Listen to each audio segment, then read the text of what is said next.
Yes, Papa. Start. Can start. Yeah. Let Jocelyn start today. She has prepared something and come. 1 minute, Papa. I'm logging in from my laptop. Okay. No problem. Thank you, Jesus. So as you are talking about Florita's testimony,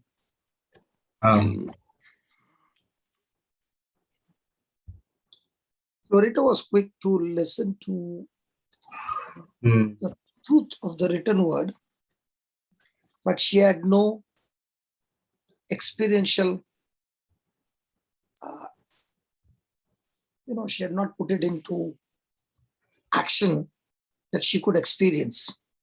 And therefore, she had one side. So I did not know her, but when I called her and I said, now we will heal this lady.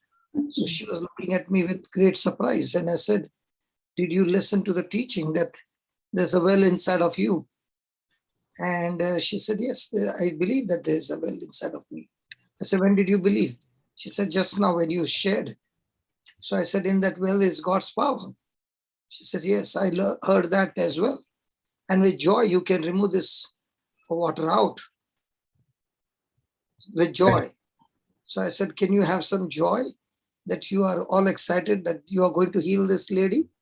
That you are going to speak your faith and the Lord is going to do the rest. He's going to confirm the word.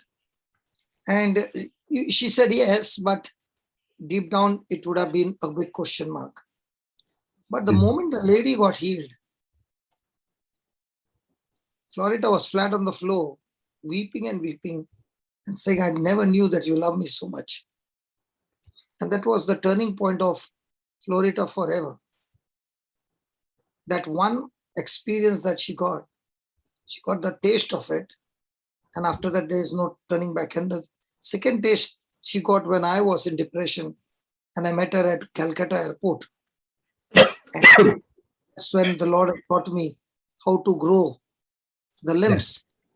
And that's when I gave her that prayer. And I said, if you can learn this prayer and believe this prayer, it's going to work wonders. And I just broadcasted to 2 of my group, about 500 people. And the phone began to ring. And the calls came on my phone. So most of the time my phone was with her. And that night we had to spend our time at the airport and then go early in the morning to the railway station. So she was talking the whole night. Then at the railway station, she was talking. So then she stopped talking to me. Can you believe that? Jude?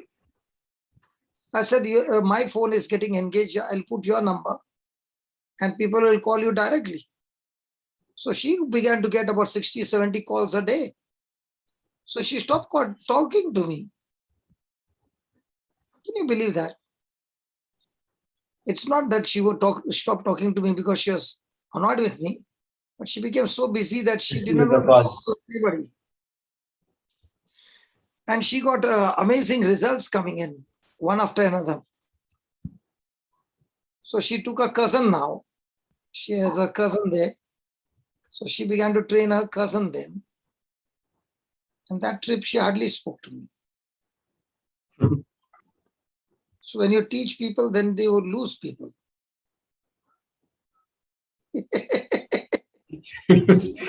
But you lose people means they are not lost forever. Means they are so busy and they are so excited that they don't want to have anything to do with you now.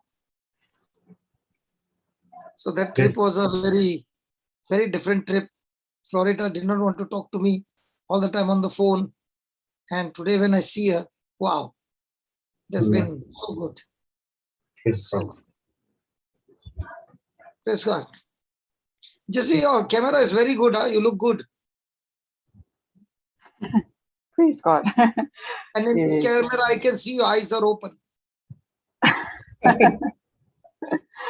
Praise God. I thought it's not clear. Yeah, to adjust.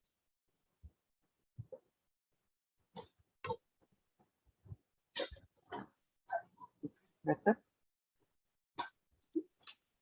I just draw your attention and you got so sensitive. No, because Sister Jocelyn said yesterday my picture looked very blurred. So I was trying to adjust. I couldn't get a clearer,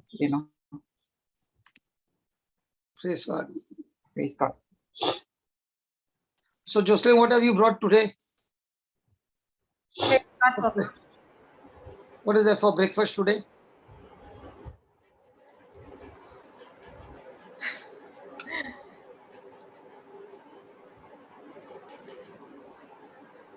I was Nothing? studying, but I did not know what to, honestly to say, I did not know exactly what to do, what to study, and then I slept off. Good excuse, no? Praise God. So I said, Holy Spirit, I don't know. I'm studying, but I don't know. You remind me at that time what to speak. So what is the Holy Spirit giving you today? Lead to Papa. Praise God. I did not know that you will come and tell me start. Okay. Yesterday you were speaking about unbelief, no? Mm. Okay. Yeah, and you were speaking about Hebrews 3, the hardness of their heart also. So, yeah, when we see Adam and Eve in Genesis 3, right? In Genesis 3, when the devil comes to tempt Eve, that's when she saw that it was good to eat. She saw. So her attention did not go on that tree until and unless she was tempted by the enemy. Because all this time they were God conscious, Exactly. and all that Satan was telling her, you will become like God.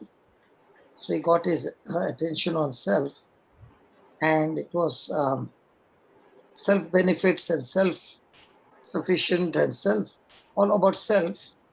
That's when she got so attracted that she now saw the fruit as a food to eat. Yeah. Yeah. So all that he did was to change the direction from God conscious to Yeah. self conscious. Yeah. And that's exactly what we see, that they were operating in faith. Mm. Okay.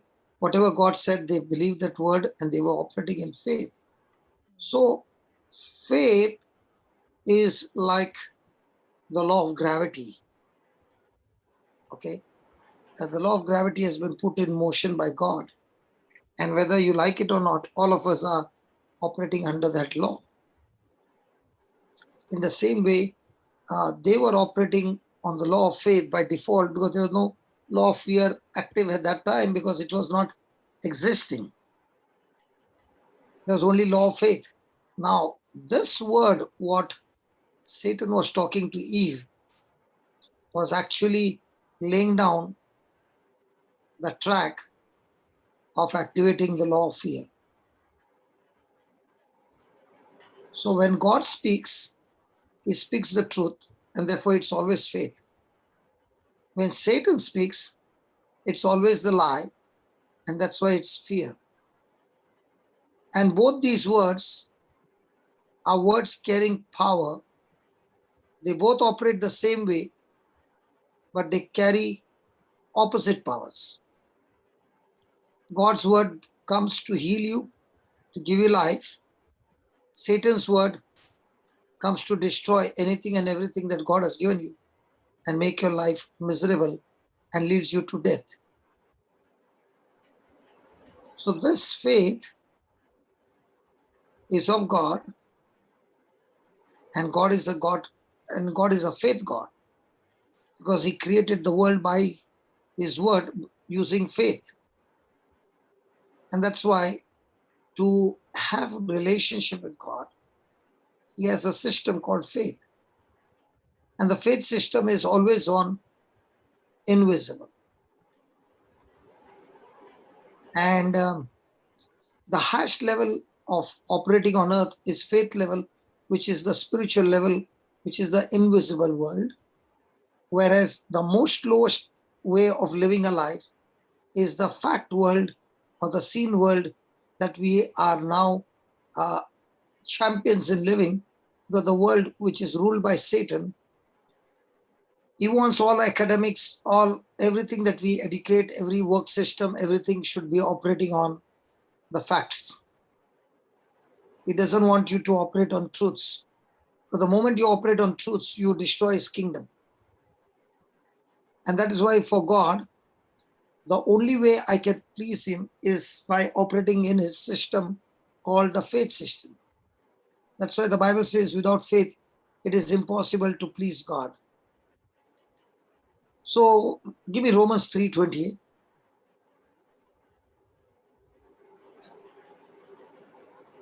Should I continue or you want to continue? Yeah. You continue, Papa.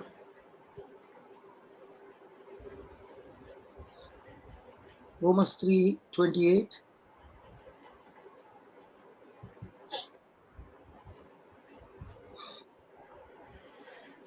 I haven't slept, that's why. Huh? I haven't slept from last morning. In the afternoon, last afternoon I slept. I've not slept after that. Yeah, you can go whenever you are sleepy. That's why. Therefore, we conclude that a man is justified by what? By faith. By faith. Read that complete. Therefore, we conclude that a man is justified by faith without the deeds of the law. So justified means the case has been tried and found not guilty, as if I have never sinned. So it means to declare free from guilt or to declare free from penalty attached to our sins. Now all this happens by grace through faith. And this happens without keeping the law.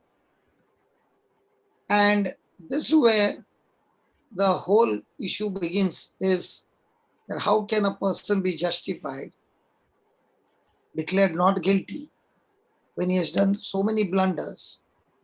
How can you call him not guilty? And the Bible says that through Christ, you are declared not guilty by his grace and through your faith in believing in the works of Jesus. So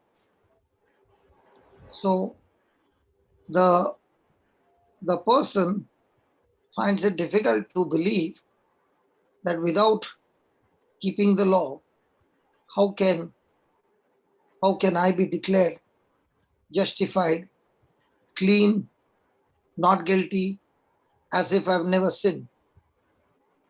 Now, people can accept that they are not perfect. That's not a problem. They can even accept that they need help. But what people can't accept is, how can I be justified? That means, how can God call me clean?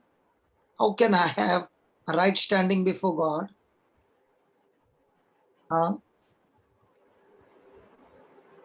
And this right standing before God is not by my works, but by standing in faith in Jesus as my Lord, God, and Savior.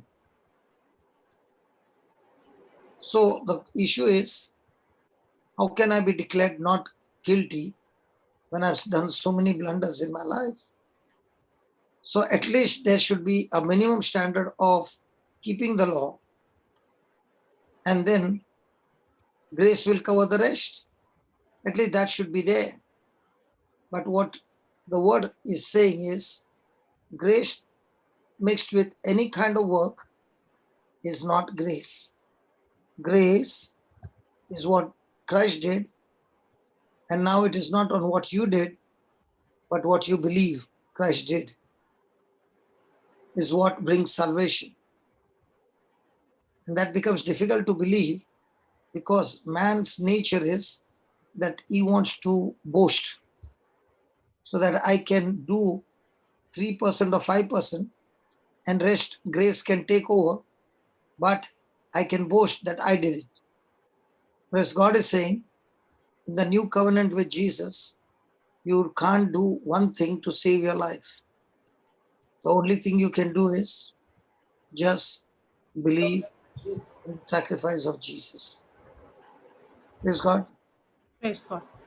So the only way I can have a right standing with God or before God is my faith.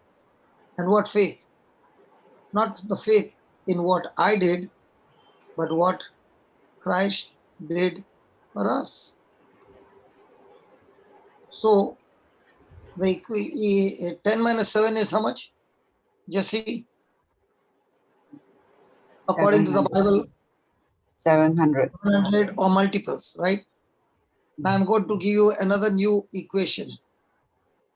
Jesus plus nothing equals everything, inheritance gifted to you.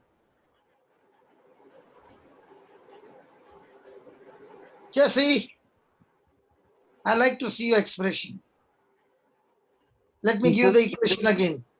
Jesus, Jesus plus nothing from your side equals everything, inheritance given to you freely. Ah, listen to this. Jesus Something. plus nothing equal to everything. I hope you did not faint. praise God. Good news, Papa. I know, good news. But how many people want to believe that? Unless we have the knowledge. Too good to be true. Huh? Too good to be true. So you're not believing that means. Huh?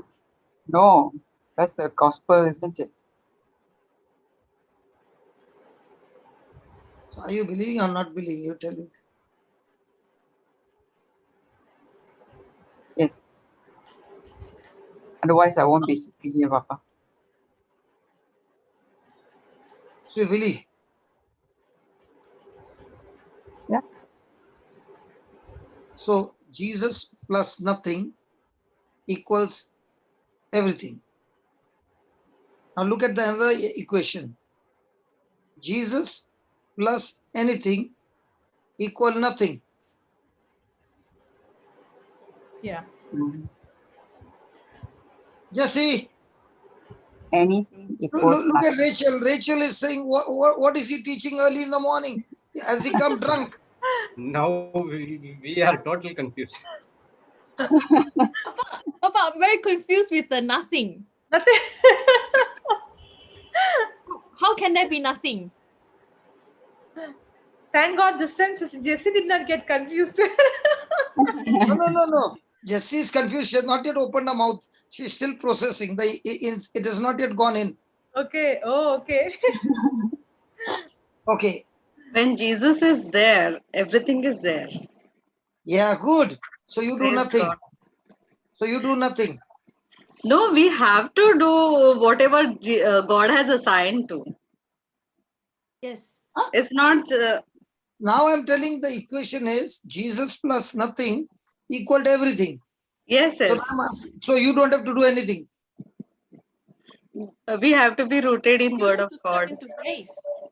I am asking you, don't you have to do anything? We have Not to do. Ah, I heard When something. We have to we do. surrender everything, we depend on God. We don't have to do anything. Alice, you are the smartest over here. You know why? You're going round the bush, but not telling me what I'm asking you. Jesus plus nothing. Nothing. Hmm. equals everything. Do you agree? Yeah. What? How? When, brother, when we are Nothing. depending, Nothing? You How? got to do nothing? no. We have to be You have to be doing something? rooted in Word of God. At least have faith. That word of God, okay, but I'm asking you, you don't have to do anything. Yeah, because He has told he will take care of everything.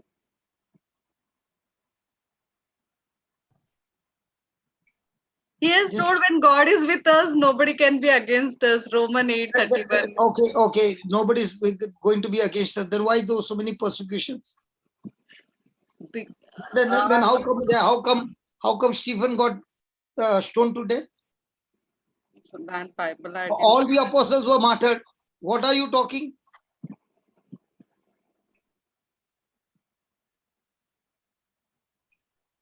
Alice, you have come this morning and confused everybody.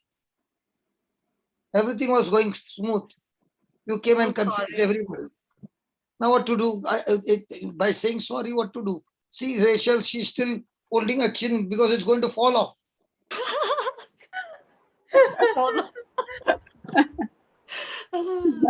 Jesse is thinking what to say. I just spoke a formula early in the morning, and Jude must be thinking, I think brother has gone to the old ways. I was about to leave to Melbourne. So when you said that formula, so I just to waited. listen to get the answer and then leave. Okay. Why it is nothing? You are being saved by grace And faith. through faith, not works. Yes. Your salvation comes out. Grace and faith. Through faith. God bless God you. bless you. God. Thank you. So when you sneeze, you get God blessing, huh? Okay. I don't know what tradition is there behind that. Sorry. I don't know what somebody has told. Okay. So now when people have got cough and cold, no, they keep on doing, you keep on saying, God bless you. God bless you. Okay. So by grace, have you been saved? Saved, the word saved is everything. Through faith, that means not of your works, only believing in what Jesus did. Agreed? Now, Jesus plus anything equals nothing. What's that? How works? Mixing. So when you do your works other than faith, you get nothing. Nothing. Okay. So what is Christian life? Christian life is simple. Jesus plus Jesus plus nothing equals everything. Praise And people who are with Jesus, with something, Nothing. Nothing. equal nothing. Sister Rachel? Rachel is at least little okay. Jesse is, it's short circuit, this circuit, that circuit, all circuits are gone because she can't handle it. I She got can't all handle the it. equations. It went so fast. I got all the equations wrong. Jesus plus nothing equals nothing. No. Jesus No. plus I know. Papa went very. He thought like that. No, Papa went very fast. I ended up typing Jesus plus nothing equals nothing. So now when he said I'm short circuit. Papa, So why Christian is life- Jesus plus anything is nothing? Okay. If you, okay, let's put it this way. Rachel, Yeah. Jesse is casting out demons, okay? You're watching Jesse. Yes. And you're saying, Jesse came after me to the meetings. I'm here for the last 5 years. And Jessie is just born again 1 year back. And she's doing healing ministry and casting out demons and preaching the word. Yes. So you will be saying, Jessie has become very powerful. I also want to become powerful. So I'll declare 40 days fasting and praying. Then I'll get more power. So you're fasting and praying for 40 days. And all those 40 days you're saying, God, give me power, give me power, give me power. And now you're going. And with all your hard work, you're going and seeing a person who has got demon and saying, hey, demon, come out. And nothing is happening. And just then Jessie passes by and says, Rachel, what happened? No, nothing. This demon is not going. I think he's a more powerful. And Jessie just goes and says, hey, you, in the name of Jesus, get out. And the lady gets set free. So now you look at Jessie and wonder, what mistake did I do that it did not go? How come it went through her? Because in your way, I prayed for 40 days. I fasted, I prayed, and now I'm qualified because I did all this, no? Now God will give me, no? No. No, but I mean, don't you not think? if you do it on your own. But previously we were all having that kind of thinking, no? Yes. Yes. Others, you all have to go for confession right now. Yeah. Yes. Because I was also in the same category. Okay. So now you go to Jessie and says, Jessie, can you give me the secret? How did you get that power? What should I do? And Jessie looks at you up and down and says, what should you do? You should do nothing. You know, Vijay is saying, I need to die first. Why? Sorry. Get him on the line. Get him on the line. Get him Why on the line. die? See, he is saying he has to die first. Who? Not the physical death he's talking about. He's Yes. talking about death to the flesh. Okay. Praise God. Come. Yeah, tell me. Explain. I give my testimony in the way how I changed because I was also in the world doing the same thing. I used to help a lot of people, do a lot of good things, but it was all for myself. The day I gave up myself and everything for Jesus, things changed. I could actually see supernatural. So you gave up everything, and that's why you got the power. No, Then I again gave you're up. wrong. I gave up myself, not everything. Myself, my life. It's Okay, not. you gave up It's no longer yourself. me. Okay. Not- Let's say you gave up yourself. So now you are depending on yourself that you God. gave up. That's why God will give you. No, I'm depending on Jesus. Every single thing that Jesus has done. So your side is nothing. Nothing. Absolutely nothing. Then why are you saying because I died to my flesh, that's why I got the power? No, I didn't say I died to myself because that's why I No, got the I power. saw in the text. Just rewind the text. Rewind the text. We The need to document. pray. It's unless Yeah, first we need to die. Correct. It is like that. Okay. I don't look at the text message, but when the message flashed, I said I better get this fellow out. it is Jesus. It's all Jesus. It's Jesus. No. Listen. Vijay, I'm not here to trouble you. But I'm No, trying bro. to You're make not you trouble. understand. I'm learning. See, if you say, I died to my flesh, and then I got the power. No, I didn't get the power. Huh? I died, and Jesus raised me. Okay, so you died, no? Correct. So now, because you died, you got the power. No. Then why did you raised me? Because he raised me, I got the power. Sorry? Because he raised me, I got the power. It's in his resurrection. Okay, he raised you, you got the power. Then you are learning to die to self, right? No, that is the first time. That is when you give your life up and you say, Jesus, you're everything, and you live in his. Tell me one thing, without God's power, you can die to self or what? No, you can't. Even that you need God's power. And then what are you talking about? Tell no. I'm confused. See, that is why what it means is when the gospel is preached, it tells me, am I willing to make the correction? Correct. And you are saying, yes, I'm ready to make the correction. Correct? Yes, perfect. Then you make the correction, right? Yes. If you make the correction, then you're wrong. But he does that for us, no? Everything is You listen to me, Re Baba. When I'm asking you, the preaching is done. correct. Now it's your turn to make the correction, right?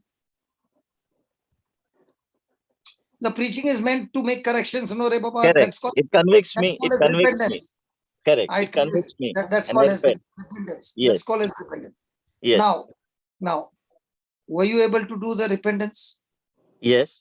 When he convicted me, I was able to do the repentance. Very good. If you are able to do the conviction, repentance, then why do you need Holy Spirit? You were able to do, no? Hello, you were able to repent on your own, right? Then why do you need Holy Spirit? It is in his power. Everything is because of. So now listen carefully. Don't talk in between. Then you talk. Okay. The gospel was preached. Correct. And you realized, oh my God, all these are blunders I did. Yes. I'm sure candidate to go to hell. Yes. Okay. So there the gospel came and said, if you are willing to repent, God is willing to forgive you. Okay. Yes. And God is also ready to empower you with His Spirit. Yes. Now, please understand, repentance is not change of action. Again, repentance is not change of action. Repentance is only change of thinking. So when you made the change of thinking, God says, don't worry. Now I will empower you to get that change of thinking into manifestation. Yes. Yes. So you cannot change your life without God's power. Yeah, that's true. And you cannot receive God's power unless you believe the gospel. That's true. So you did nothing, just believe. Whose mic is doing that? I think Vijay just muted. See? How do I know? It blinks. The mic. The screen is highlighted.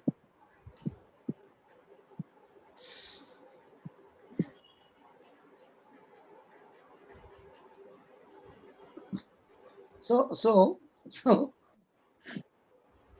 were you very talkative in class?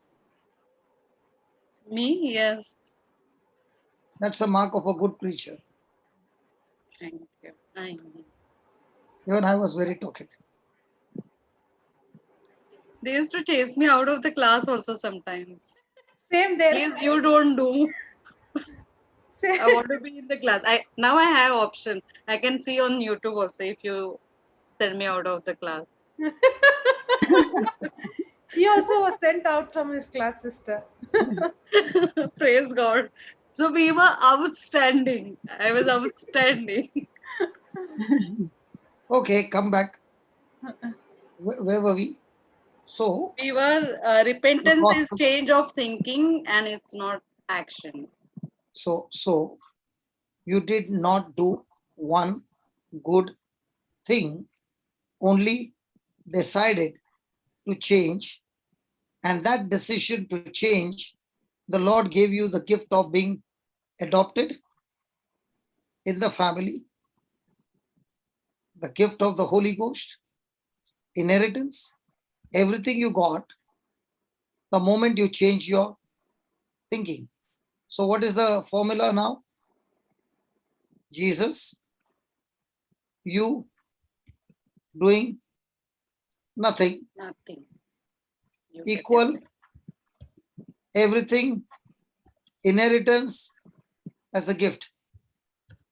Everything as inheritance as a gift. Now, a person, Rachel, is trying her best and praying early in the morning at 3 o'clock, because she says 3 o'clock the prayers are powerful. Because at 3 o'clock, not many people pray, no? So the lines are free. So God can hear clearly at 3 o'clock. I used to be like that. And I learned in the Bible, for God, all time, all place, everything is the same, because He's not interested in the time or place. He's interested in your heart condition. Yeah. That's why He said, now worshippers will not worship in Jerusalem, on this mountain or that mountain, but they will worship God in spirit and in truth, where the building is no longer to be focused on. The heart is where God dwells. Rachel, is that clear? Yes, yes, now. Yes. So did I confuse you? No. So now the formula you agree. Yes. Jesus plus nothing is equal to, Everything. Everything. and Jesus plus anything from your side equals to. Nothing. Nothing. So can you boast about anything? No, it's not mine. So put that Ephesians 8:2. Let me prove it even more deeper. Otherwise, you will tomorrow Jesse will talk to you, and you all both will discuss and come back. So instead of you all coming tomorrow back, and after I'm gone, you will trouble Jocelyn as well. So let me clear it. Ephesians 2 verse 8.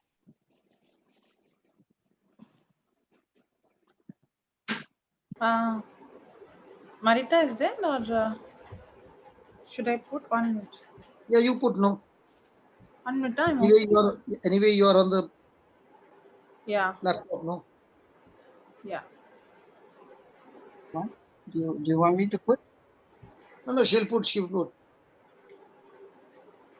Just a minute.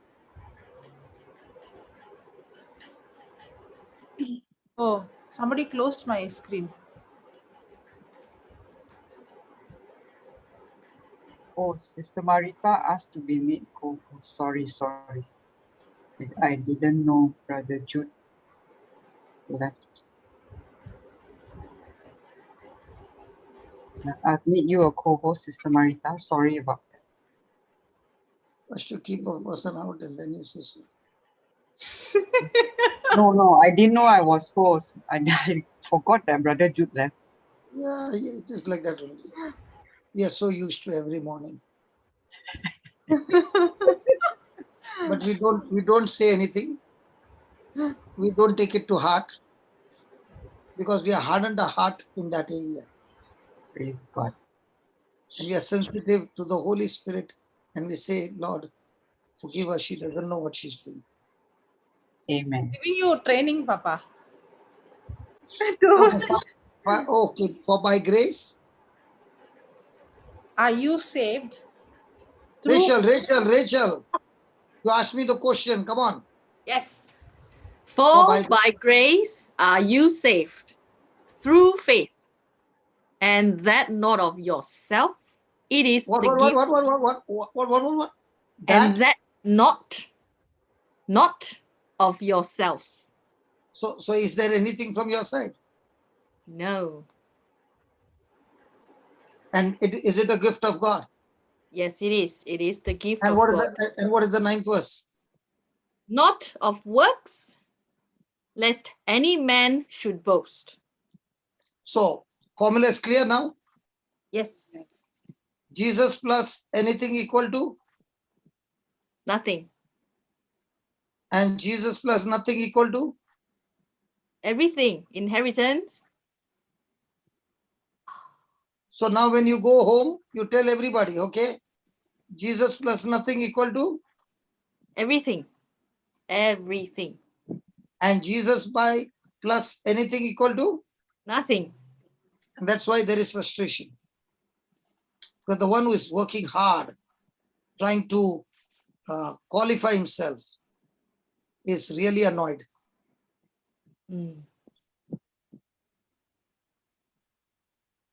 Praise God. Praise God. God. And this is what we need to change in the church. And that's why you see every morning at breakfast table, there are so many simple people coming and they are sharing their testimonies, which they have never experienced in their lifetime. So now they are understanding, I don't need to be a preacher. I don't need to chase a preacher. I don't need to chase an anointed man of God. I need to only understand the grace and respond to that grace in agreement. And there's an explosion of testimony. So it is not by my sweating that I got a miracle, but it is when I believed in the sweat of Jesus, his works on the cross. When I believed, I received my miracle. So from now on, a Christian is not focused on what he does, but is focusing on what Jesus did and is still doing in you and through you is what creates a miracle. So we see God's law, they work. So they were designed to work. Praise God. Praise God. Praise God. Now, God's laws, I'm talking about the spiritual laws. I'm not talking about the laws of work. I'm talking about the spiritual laws. Whether a person believes or not, God's law will not stop from working. It will still keep on working because it's a spiritual law. So give me Romans chapter 3, verse 3 and 4.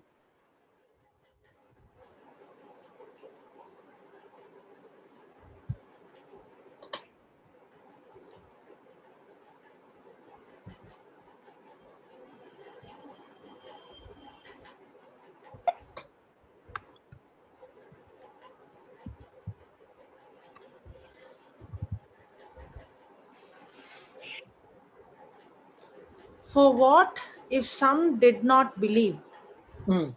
Shall their unbelief make the faith of God without effect? Now, what if some did not believe? Some people don't believe the promise of God. They don't believe the word of God. So what happens? Will it go without effect? Now he's not talking your faith, he's talking the faith of God. Shall their unbelief make the faith of God without effect? In other words, he's saying the unbelief of the Jews did not make the word of God or the promises of God without effect, because the faith of God never fails. It still works. Praise God. Praise God. So in other words, the word of God is the faith of God. I repeat again, the word of God is the faith of God. And that is why when the word of God is preached, the faith of God comes to the person who is hearing God's word. So in other words, God's word contains his faith or contains the faith of God. Amen. So Amen. Paul was asking this question, what if some of the Jews did not believe God's word? Does that make God's word without effect or does not have any effect? Praise God. God. It is we make the word of God of none effect through our traditions, through our philosophy, through our education that is of the world system. Praise God. Praise God. So people can make God's word of no effect in their personal lives. People can. But God says His word will always work. And that's why He says that God's word will not profit anyone who does not believe it. Why? Because in Hebrews chapter 4, verse 2, the word says the gospel was preached to us as it was to them, but the word preached to them did not profit because they did not mix their faith in what they heard. So I can refuse to believe God's word. Praise God. I refuse to mix my faith in God's word. Now, such a person will experience nothing from the kingdom of heaven. Praise God. Praise God. So God's word will not profit people unless they mix it with faith.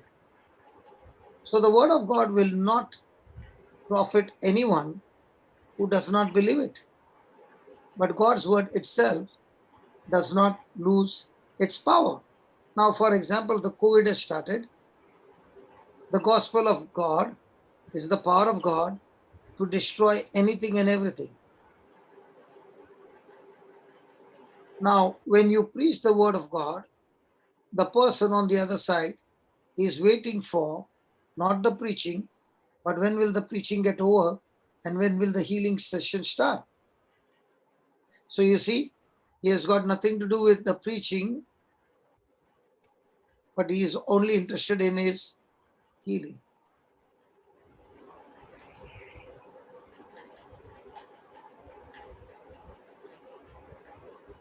And this is what St. Paul is saying over here. The unbelief of the Jewish nation as a whole did not void the promise of God concerning salvation through a Savior. The promises of salvation will be of no effect to the individual who rejected Jesus.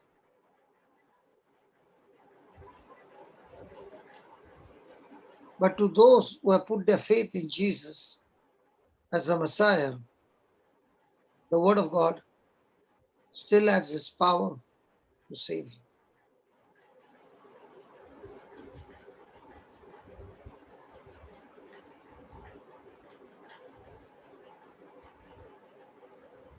So, what do you say?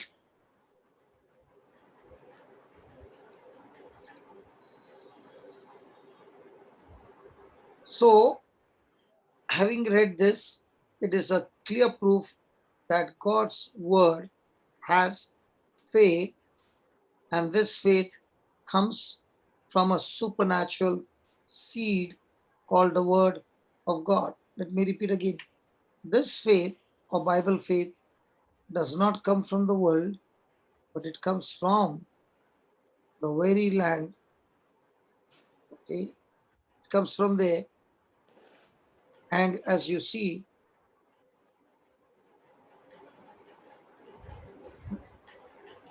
praise God, as you see, faith has supernatural power to operate. Brother, please repeat, no? Sorry, I missed it. What should I repeat? Faith comes from, I think I From missed the, out. from the supernatural seed, and that is the Word of God. Okay. Okay.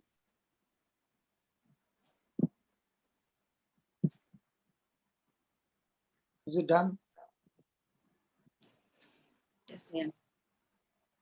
So here in this passage, you see the faith of God or the faith in God? Of God. So when he said faith of God, he's saying, I'm gone out, but for example, a man will say, I'm retiring and I might die anytime, but I'm putting 3 of my children in this ministry, which looks after the poor.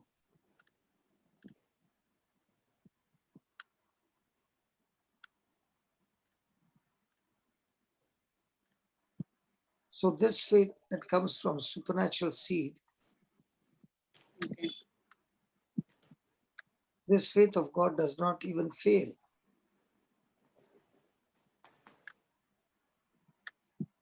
You begin to explain to them that faith comes by hearing and hearing by the word of God.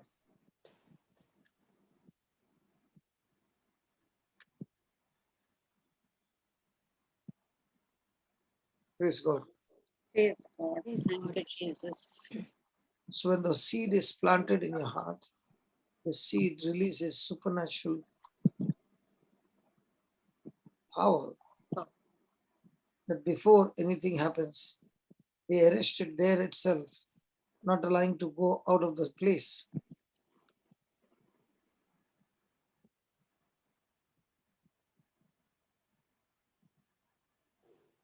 Thank you, Jesus.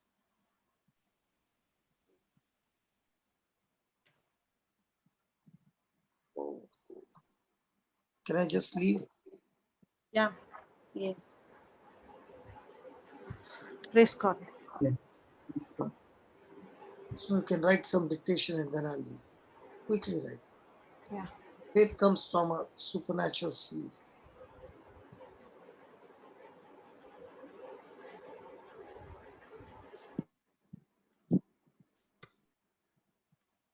The faith of God does not fail.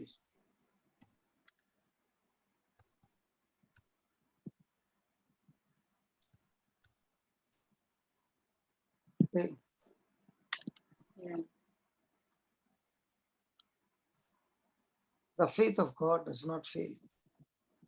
Faith comes by hearing and hearing by the word of God.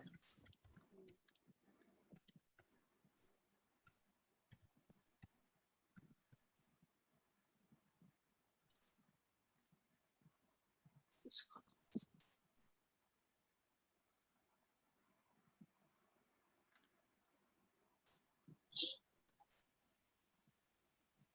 Hearing and hearing word of God. Yeah, just you can take, I can't. Okay. Chalo, bye. Yeah. Yeah, Baba. Bye, brother. Thank you. Thank you, Papa. Papa. Praise God. Praise God. Praise God. Yeah. So faith comes from a supernatural seed. The faith of God does not fail. Mm. Faith comes by hearing and hearing by the word of God. Praise God. So even that faith, now many times we think, why that Jesus plus nothing is absolutely nothing. Even if we say, no, I have to have faith, even that faith doesn't come from us. That's why it's nothing. Even that faith comes from a supernatural seed. The faith of God does not fail. It's not my faith. Every time, this faith and grace. Okay. Whenever you see the word faith, you should see that faith has to be combined with grace. Mm. And whenever you see the word grace, it has to combine with faith. They should always go together. There should always be a balance. It cannot be separated. Just like how we have salt. sodium and chloride. Correct? When you Yeah. separate them, they both are poisonous element. But when you mix sodium and chloride together, then it becomes a life-giving substance. Correct? It is very Yes. important for life. Salt is very important. Now, in the same way, faith and graces. Now, many a times we see faith as something that I have to do from my side. Only then I can get what God has done. No, no, no. Then you have removed grace from faith. You can never remove grace from faith. Grace and faith has to go together. There should be always a balance. Means my believing is not my own ability. My believing, my faith is not that I am doing something. My believing comes based on what the scripture says. That's why faith comes by hearing, and hearing by the word of God. So I'm hearing the gospel that is preached to me. So when I'm hearing the gospel, the word of God that is preached, the word has the seed. From that word comes the faith in us, and that faith is what helps me to believe. So that to believe is because of grace. But if I remove the grace out, then it becomes I have to do this for God. I have to confess for God to heal me. I have to do something from my part to get something from God. So once I remove grace, then that faith becomes my self-effort. Now, when it comes to grace, when I take grace alone without faith, now grace alone will not manifest in a person's life. Why? Because when I say grace alone means everything God has done, there is nothing I have to do. It doesn't work. Everything God has done, I have nothing to do. It won't work. Now, everything God has done, yes. Now, when I start to respond, my response is believing not in my works. My response is believing in His works. That is my response. That is my faith. So that's why grace and faith, they always go together.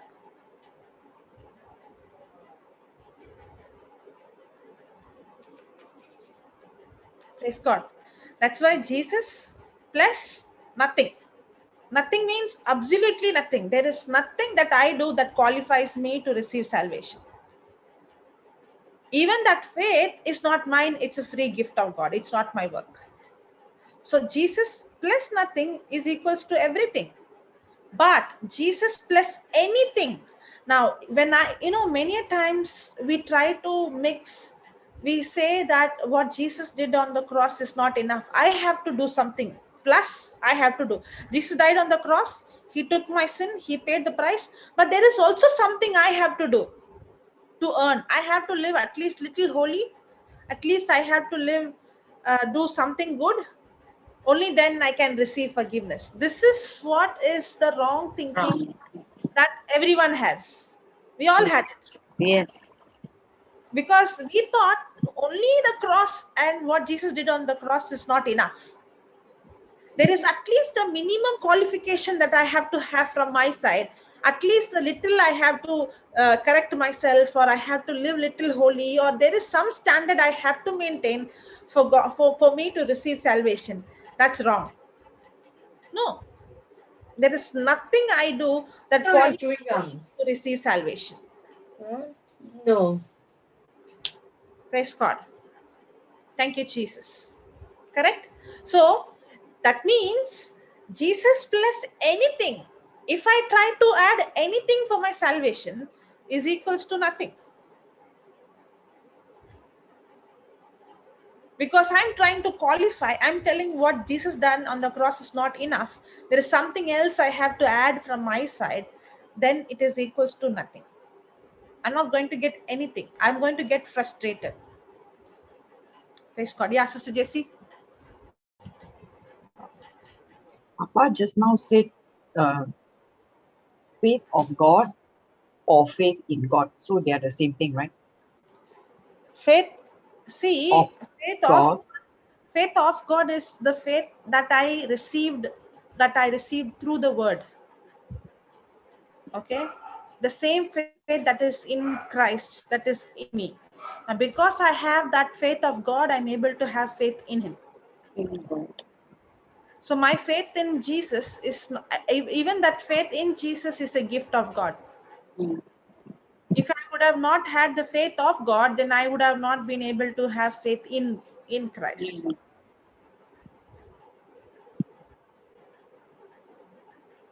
So, Jesse? So same thing. We can say same thing. One leads to another. Yeah. You know, because Papa mentioned it. So No, And- just faith of God does not fail anytime. That is different, no? Yeah. Faith of Because God. in brother said in which Romans 3:3, faith of God does not fail. Like Yes. even if we don't believe. Yes. And faith in God is from our side, right, sister? No, sister, that faith in, if there is no faith of God, then that faith in will fail.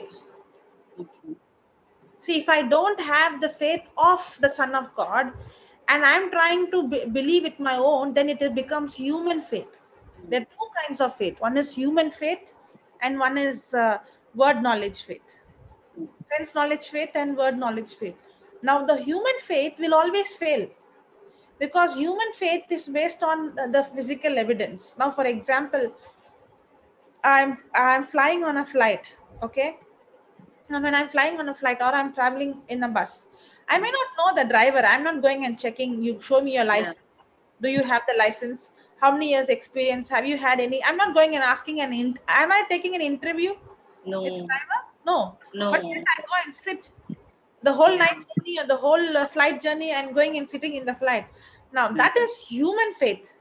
Even though there is a level of faith, but the same bus, I could see there is that the tire is flat, or I could see that the something is the engine is something is broken and hanging out, or the wings of the flight. Now, will I get into the flight or the bus? No. No. Why? Because once I saw a negative evidence, then my human faith started to waver. So my human faith is based on the evidence. Mm. Okay. So Yeah. when I'm going to try to believe with my human faith, then it will fail. But the faith that comes from the word, the faith of the Son of God, that faith of Son of God will not fail. Yeah. Because now my faith is not based my faith is not based on my evidence. Now I'm not operating in human faith. I'm operating in the faith of the Son of God that comes from the word. So now my faith is not based on the evidence. It is completely based on the written evidence, the word of God. Word. Yeah. Praise God. Praise. So now, even if the symptom is going contradicting, I'm not going to allow that contradicting symptom to control me, but rather I'm allowing the word of God, no matter what is in the physical. Now, human evidence, it depends on the physical symptom or the physical evidence. But the faith of the Son of God, when I'm operating in the word knowledge faith, that is the time my faith is completely not going according to the symptom. In spite of the symptom, in spite of everything contradicting, I'm still able to believe, because now I'm not going biased on the evidence, but because that word is planted in my heart, and this faith comes by hearing and hearing by the word of God. So that faith is supernatural faith that is produced from the word.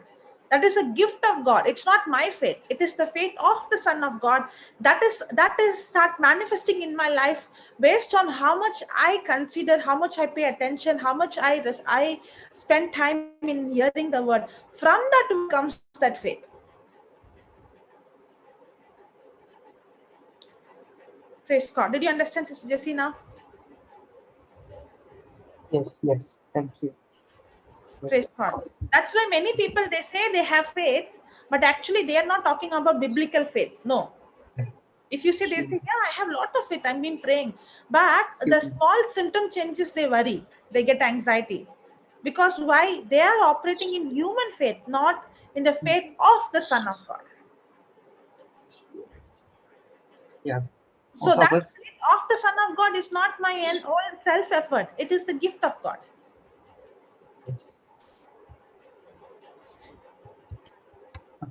God.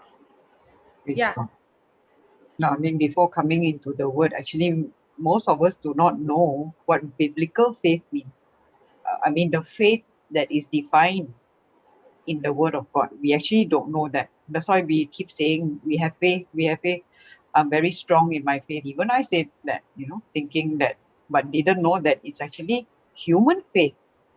When I say that, I'm talking about human faith, but I didn't know there's another faith that is the Bible faith. Yeah. Praise God. Papa used to teach this earlier. Sense knowledge faith, word knowledge faith. I don't know whether you all have heard it. That teaching. Abraham faith. Yeah, word Thomas knowledge. Faith. Yes. Abraham faith, Thomas faith. They all are same. Yeah, because Thomas' faith was he wanted to see, touch, feel, to believe. But Abraham did not have any kind of physical evidence, but yet he believed. Praise God. Praise God. Like this time also, like I was feeling before, like I mean, coming here, like why this time I couldn't fast during Lent time. I was feeling so bad. But then after that, I started listening to this thing, Word of God. Like I just recently, this year only. So 1 week when I said I didn't fast this time, how I said, okay, I will, instead of fasting, what I'll do, I will read more this thing, Word of God. And God's grace, just joined, means 1-2 days I heard Melbourne, and somehow then it was nice that I continued. So I said, now I understood, okay, fine. Even I have not fasted, but yes, that's good. It's not rule like I have to fast, then only this thing. So now it's clear. Thank God. Otherwise, I was feeling so like that every day I was feeling. I said today I couldn't fast. Today I couldn't fast because I had to take medicine. So like this that time. Now it's changed. Praise God. Thank you, Jesus. Praise God. Then why is that the Word of God talks about fasting? It's not a rule, but if we fast, I think we'll not. We can concentrate more on Word of God, because when our stomach is empty, so naturally we'll not feel sleepy. We'll concentrate. I think this is the. It's the other way. It's the other way. See, again, it is grace. Okay. Now, if my stomach is empty, I'm able to concentrate. No.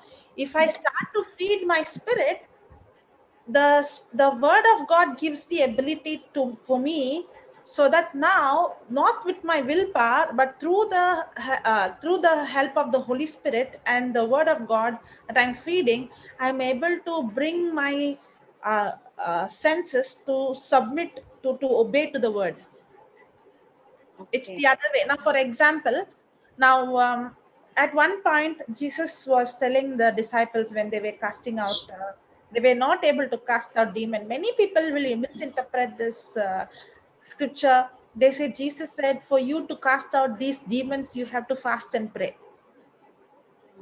But Jesus did not say that. When the disciples came and asked, what is the reason why that we couldn't cast out the demon? He immediately answered and he said, it's because of your unbelief. And he said, to cast out this kind of unbelief, you have to fast. The fasting is not to cast out the demon. Oh, okay. The fasting is to cast out the. Okay, let's go there. Unbelief. Yeah, the casting is to cast out the unbelief. Unbelief. Not the demon. But mostly we must be thinking that Jesus said that he said this because only if you fast you will get more power to cast out the demon. Let's go to that Matthew chapter 17.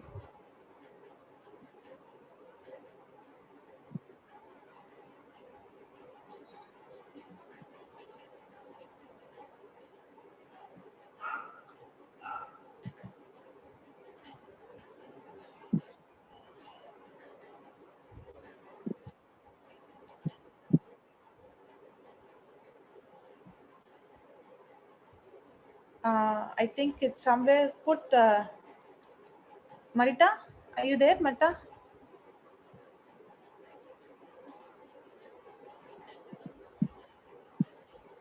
Praise God. Marita is co-host. If not, I'll put. She is. Okay. Okay. Jocelyn? Yeah. You're busy, Marita? No, Jocelyn. I got a call, so that's why. Okay. Okay. If you're busy, then I'll put. No, I'm free.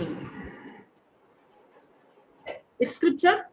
Matthew 17.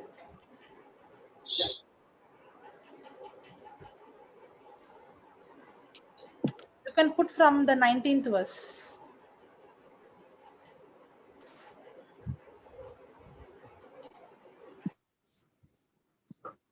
Okay, now see this. Then came the disciples to Jesus apart and said, "Why could not we cast him out?" So the disciples asking, what is the reason that we are not able to cast this demon? Now we are thinking, now this is again wrong thinking or traditional thinking. We are thinking, Jesus replied, for you to cast out the demon, you have to fast and pray. Yes, that's what we all think. But if you actually see the verse, and Jesus said unto them, because of your unbelief. He did not say, because you did not fast. See, that's why when we study the scripture, it is different. And what we hear from others, it's different. So it is not because that they did not fast that they were not able to cast the demon. Jesus said very clearly, the reason why you were not able to cast the demon is because of your unbelief. Now remember, these disciples casting out demons was not new. They already, in the previous chapters we saw, they already were healing the sick and casting out demon. But in this case, the manifestation was too much. He was having he was biting his teeth, he was rolling, he was the physical manifestation was too much, that what they saw started to govern them. That's why it's not the problem of they did not have faith, it's the problem of unbelief that stopped the faith to manifest. And Jesus said unto them, because of your unbelief, for verily I say unto you, if you have faith as a grain of mustard seed. Okay, now here he's comparing faith as a grain of mustard seed means what? Faith works like the seed. See, the faith that I need is already in the word. The word is the seed. It's already in the seed. I have to learn how to unlock it. When I plant that seed in my heart, then the faith of Son of God will manifest. Correct?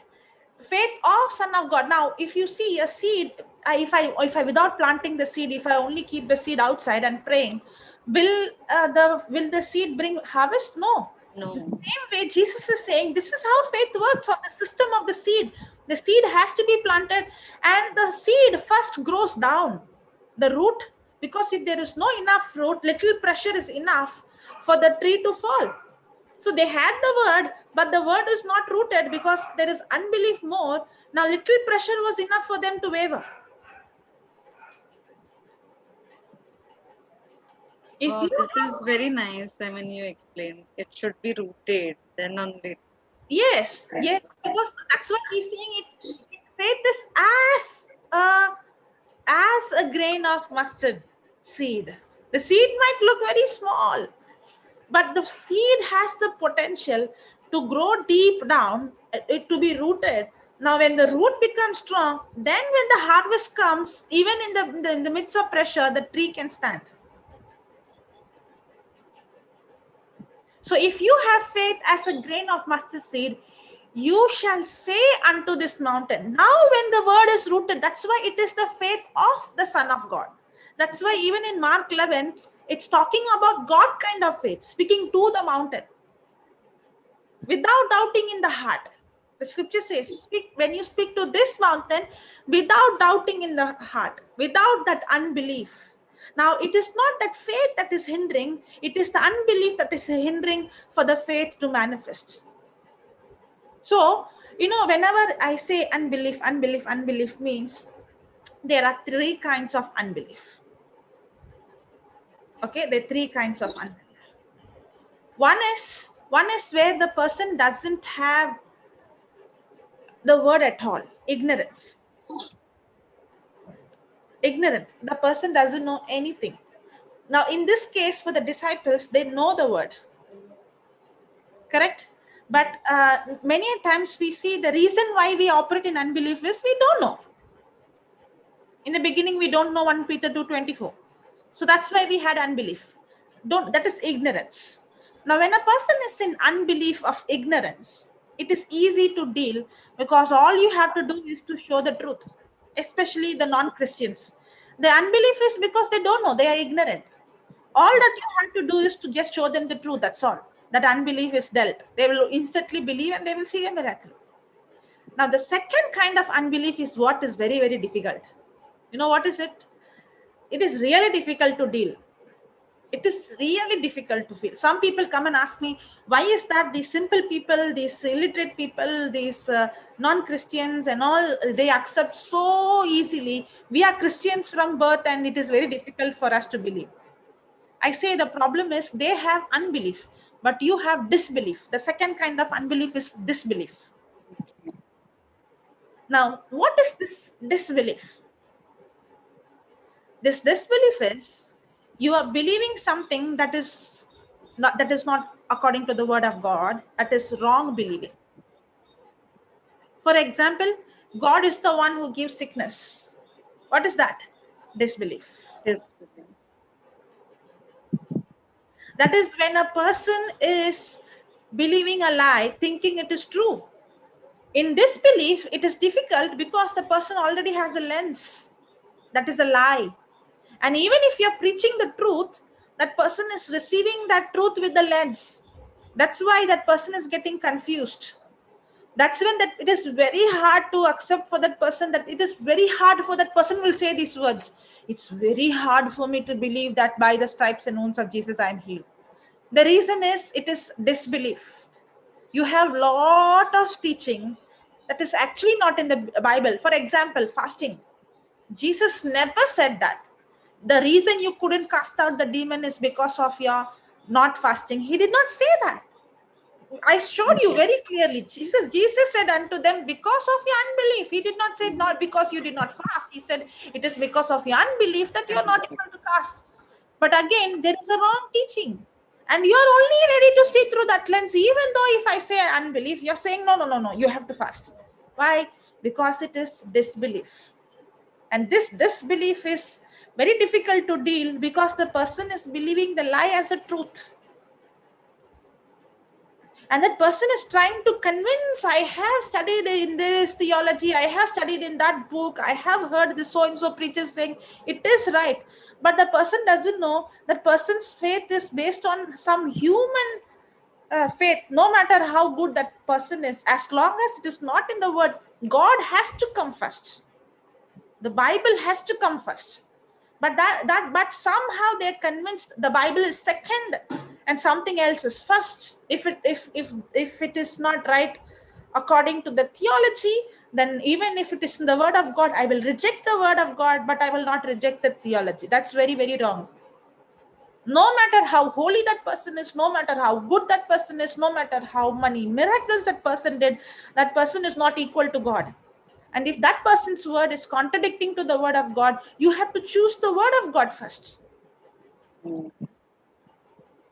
That's, if you are going to take somebody else first and God's word second, then you will always struggle with disbelief. You will always have wrong believing. And that wrong believing is a hindrance for you to see supernatural manifestation. Now you might be wondering, why is that I am not seeing manifestation in my life? Why is that supernatural? One of the reason is not because you're praying, not because you're not praying or not fasting. No, you're doing everything, but it is disbelief. That's very, very, very difficult to handle. That's why it's very easy to go and reach out to those who have unbelief, but it is difficult to reach out to those who have disbelief. Yes. But if they are humble and say, Lord, if I have wrong teaching, I am ready to correct myself. I am humbling myself. If your word says so, you show me through your word. Holy Spirit, you help me to convict my heart. I'm not going to go by tradition. I'm not going to go by any other teaching, but only through the word of God. That is the time when a person becomes humble. That's the time a person can come out of disbelief. And there is a lot of unlearning. You have to delete what you have learned and you have to learn what the scripture says. Now, the third kind of we saw ignorance, Disbelief. disbelief, and the third is, what do you think the third would be? The third is natural unbelief. Natural unbelief. Natural unbelief. You know what it is? The first is you're ignorant. The second is you have wrong teaching. The third is you don't have wrong teaching. You have the right teaching. You're not ignorant. You know the word of God. But even though you know the word of God, even though you don't have the wrong teaching, yet the natural things which you see, hear, smell, experience is contradicting to what you know. Now your senses begins to dominate you more than what the word says. That is natural unbelief. This is where we struggle, correct? Now, maybe in the beginning we were ignorant, or sometimes even we had wrong belief. But now as we are getting into the word of God, we are getting the right knowledge. The knowledge is right, but when the evidence goes wrong, when the symptoms comes, that's the time we start wavering. Let me repeat again. Natural unbelief is this person has the knowledge, the right knowledge. This person is not having wrong knowledge. This person has the word of God.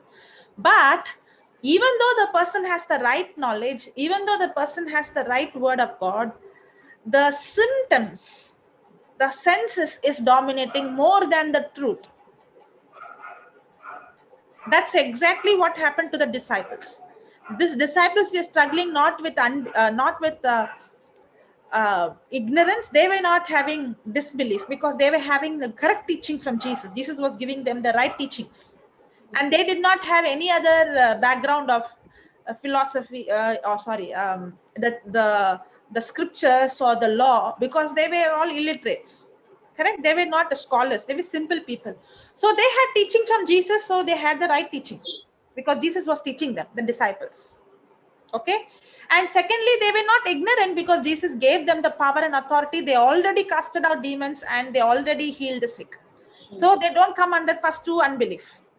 But when they saw the boy was manifesting, what they saw became more real than what Jesus spoke. Their physical senses started to dominate them more. What they saw with their eyes, oh my God, see how he is manifesting. How will he get healed? See how he is screaming. So they did not have confidence in the prayer that they did because they were taken up by the physical senses. Now this happens to us also, especially when we are in the hot seat, not when praying for others. When we are in the hot seat, when we are in sick, we are saying, I'm healed by the wounds of Jesus, but my body is paining. And that pain takes over. That pain becomes more real for me than what the scripture says. This is natural unbelief. Okay. Now, for this unbelief, what is Jesus saying? It's not the problem with your faith, it is problem with your unbelief. It is not that you don't have faith, you have faith. And he also is telling how faith works. It works like a seed. The size of the seed plus the system of the seed. Two things he's saying. The size is that little faith that you manifest is enough for you to see the result. But that faith works like how a seed works. It will not just like that work. You have to plant that word in your heart and allow it to remain in your heart, and that seed has to get rooted, and then you will see that faith manifesting. Yeah, now put that scripture, Marita.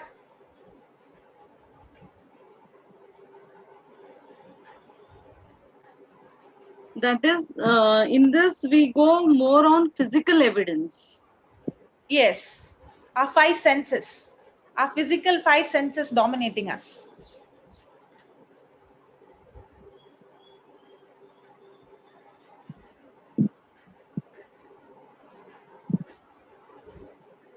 Okay, now see this.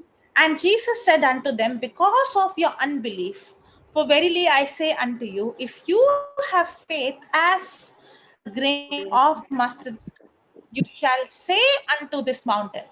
Now, when you have this faith, that faith it is not your faith, but it came from the seed, from the word. We saw, right? Papa gave the points today. That faith of the Son of God. Let me read that point, what he gave. What is the 2 points that he gave at last? His faith comes from a supernatural seed. Correct? Faith. Now, what is Jesus telling? This faith to speak to this mountain, that faith comes from a supernatural seed. So this faith, you shall say unto this mountain, saying to this mountain is a supernatural faith, right? It is naturally impossible. It is supernatural faith. And this comes from what? A supernatural seed. That's why Jesus is saying, if you have faith as a grain of mustard seed, because when you have the word and you plant the word in your heart, that seed will produce, that you planted in your heart will produce that faith of God that will not fail. Okay, you shall say unto this mountain, remove hence to yonder place, and it shall remove, and nothing shall be impossible unto you. So Jesus is saying the faith that you have, when you start operating in that, if you start planting that seed in your heart, that seed is supernatural seed, that you can operate in the faith of the Son of God, and nothing becomes impossible for you. Howbeit, now see this 21st verse. Howbeit, this kind goes not out but by prayer and fasting. Now, Jesus is not speaking about the demon here. He's speaking about the unbelief here. So what is this Jesus saying? Jesus is saying it's the problem with the unbelief. And then he's talking about faith. And he's saying this kind of faith will not fail. Correct? The faith of God does not fail. That's what he's saying, and nothing shall be impossible unto you. This will not fail. This will work. So what is hindering you? Unbelief. So how this unbelief will go out? Howbeit this kind of unbelief goes out but by praying and fasting. Okay. Yes. So am I fasting to get more faith? No. I am fasting to deal with unbelief. Now, let me come to again fasting. Okay. Thank you, Sister Alice. Because of her, we came to this. Praise God. Okay. Now let us come to fasting. Now, again, fasting, if you are going to do something, if I fast, then my unbelief will go, you are again wrong. Then again, it is Jesus plus something is equals to nothing. Because you're saying Jesus did, but I have to fast, then only I will get. No. That's not what it is. Now, what happened to the disciples is, what they saw, what they heard with their eyes, the boy manifesting, became more real. And instead of the spirit taking over control of them, they allowed the situation to control over the soul. So the decision was based on the physical senses, not based on the word of God. Correct? Now, fasting is, my senses is going to tell me I am hungry. Okay? But I don't have the willpower to control my hunger. In other way, I don't have the willpower to control my 5 senses. Yeah. So if the disciples are trying to change their senses, I should not do this, I should have faith, they will fail. They can't do it with their own willpower. So now when they stop eating, again they have to use their willpower. I should not eat this, I have to keep my stomach empty. But it doesn't say fasting, it says but prayer and first comes prayer. Means what? Now I start feeding myself with the word of God at night. Now because I feed myself with the word of God, the word of God gives me the supernatural power to tell my senses, you shut up. You don't tell me that I'm hungry. Okay, now not with my willpower, but through the grace of God, I'm able to bring my senses to the obedience to my spirit. Now all these days, my senses was dominating me. But now, I'm not allowing the senses to dominate me. Not with my willpower, but through the grace of God. Because what the problem with the disciples and with us also, the moment we see the symptom starts speaking. So I have to tell my eyes, don't go by what you see. And I have to tell my senses to submit to what the scripture says and believe that by his wounds I'm healed. But the problem is the senses begins to dominate. That's the time I start feeding myself with the word of God in such a way that the word of God gives me the strength, the ability, the grace, so that now, not with my willpower, through the grace of God, I am making my senses to submit to the word of God. That is what is fasting. Fasting is not because if I keep without eating, then I'll get more faith. No, I have faith. But now when I'm fasting, I'm feeding myself with the word so much, so that now through the grace of God, I'm telling my senses to obey to my spirit. Now I'm not going to allow my senses to dictate me, but I'm going to dictate the senses what to do.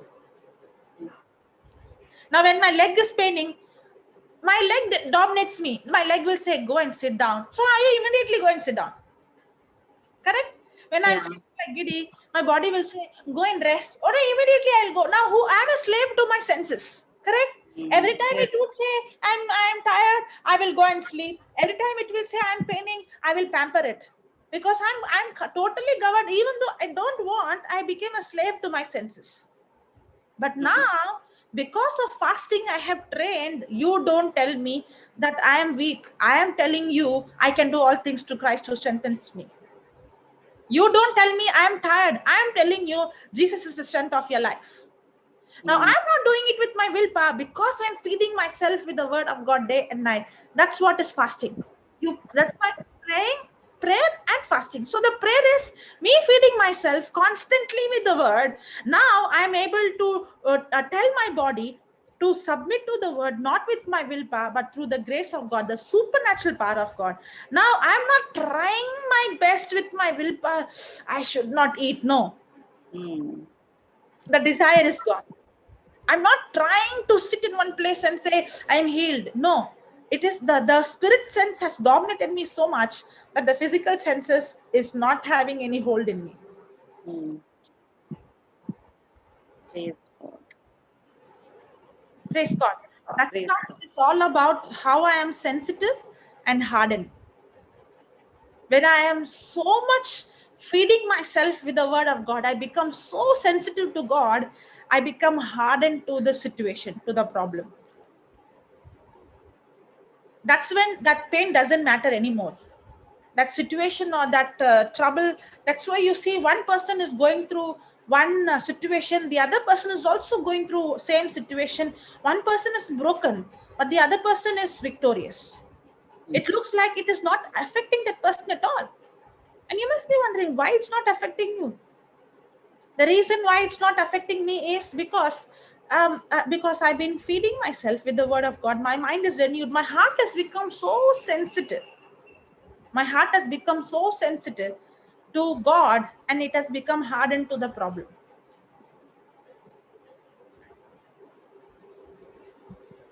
Praise God. Praise God. Thank you, Jesus. So, did you understand? Yes, sister. Thank you.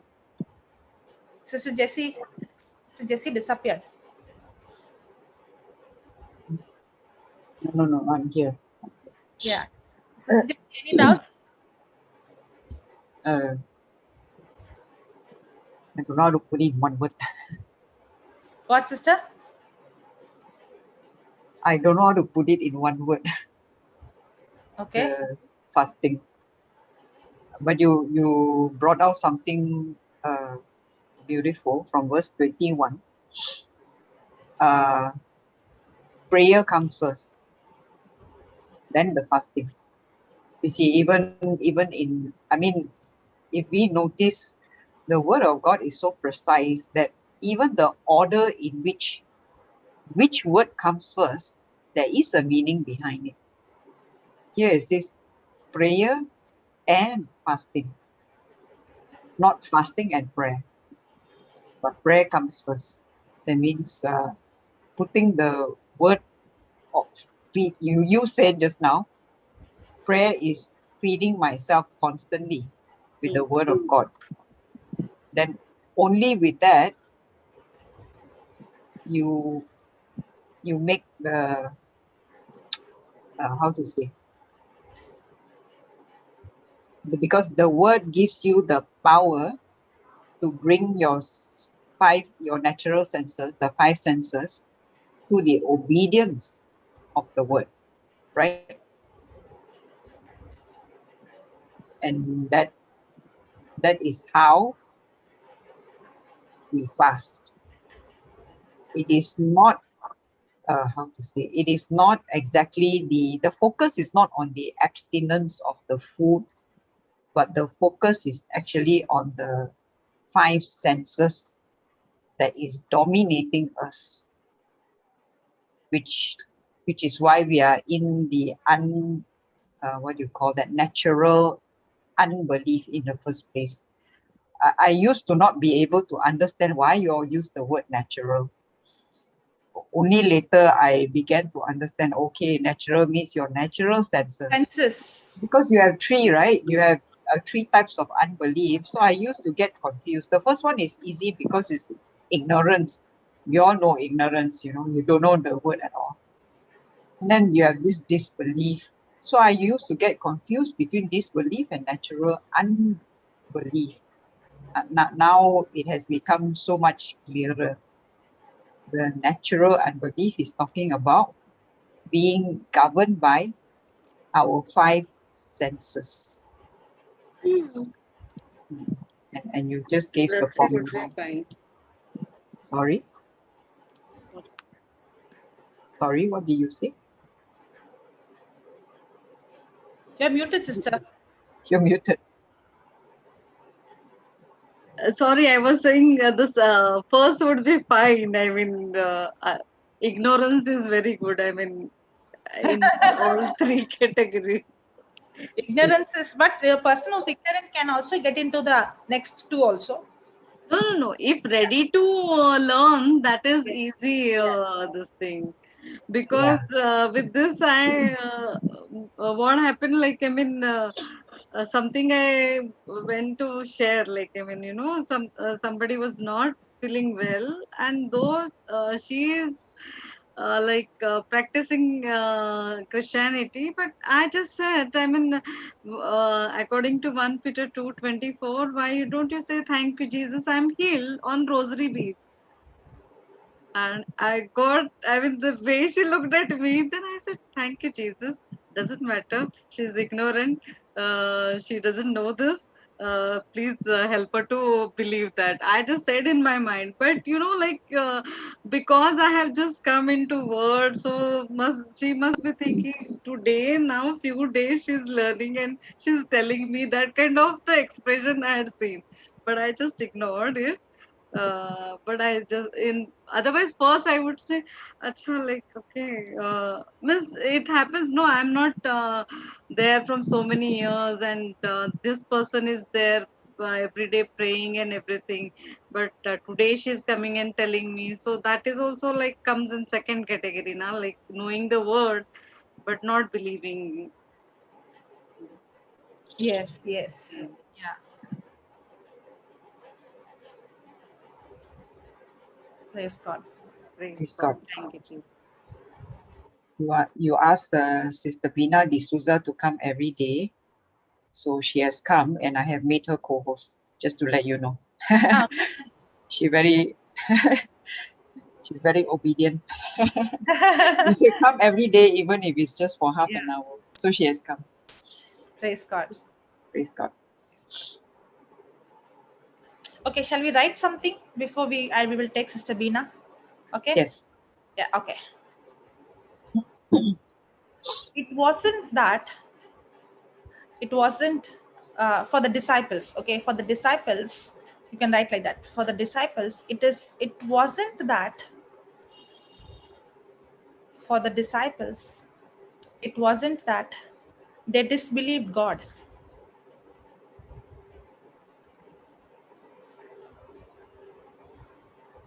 They had a lot of faith. They had a lot of faith.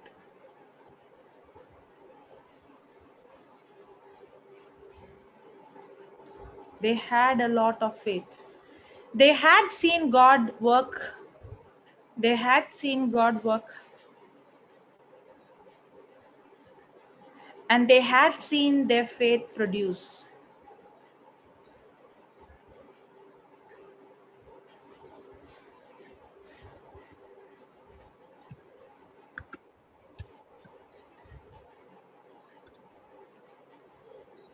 But they had not brought their emotions, their senses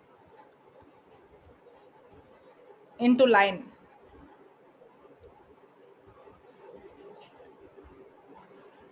Into line with the word. But they had not brought their emotions, their senses into line with word.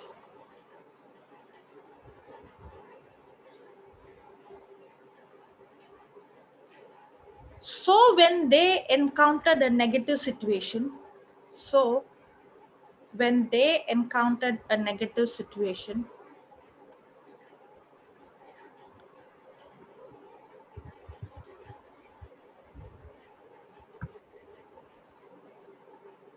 they were moved by it. They were moved by it.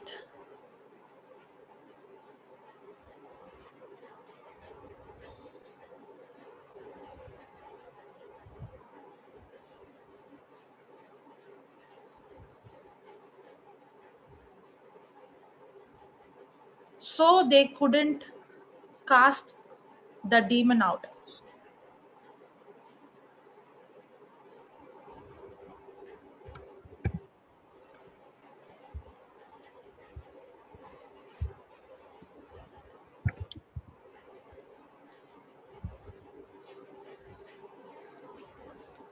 Praying and fasting doesn't move the devil, and it doesn't move God. But what do we think usually? Fasting and prayer moves. Either we will think fasting and prayer will, I'll have more power to cast out the demons, or I will think if I fast, then God will see and change his heart. But both are not right. Praying and fasting does not move devil, and it does not move God. God had already given the disciples. God had already given the disciples all power in heaven and earth, according to Luke 10:19.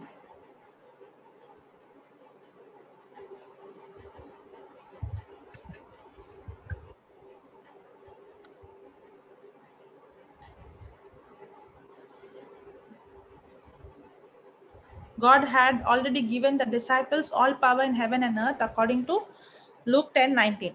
They didn't have to fast. They didn't have to fast and pray for a double anointing. Even now, I hear many people pray that. I pray, Lord, for double portion of anointing. Even when I go to some places, they pray for me, double portion of anointing. I have to say, no, I don't want double portion. I have the full portion. Correct? But many times we think if we pray, if we fast, we get double portion of anointing. No. They didn't have, because they have Jesus already gave them the authority to go and cast out demons and heal the sick. They didn't have to fast and pray for a double anointing.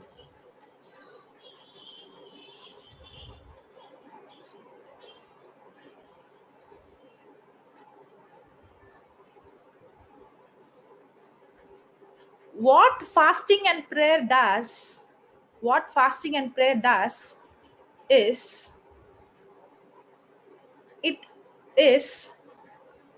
fasting and prayer does is affect your senses or affect our senses.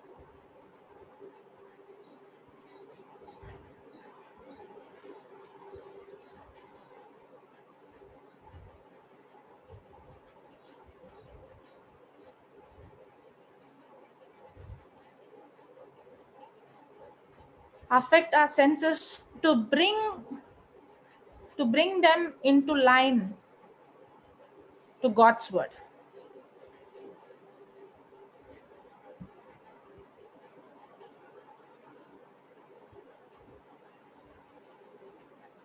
Yeah, that's all. Praise God. So my fasting is I'm going to feed, pray. First comes prayer. Feed my spirit, feed myself, myself, renew my mind with the word of God day and night. Now I'm able to bring my senses to the obedience, not with my willpower, because of that feeding myself with the word. Praise God. Yeah, now we can take that, Sister Bina.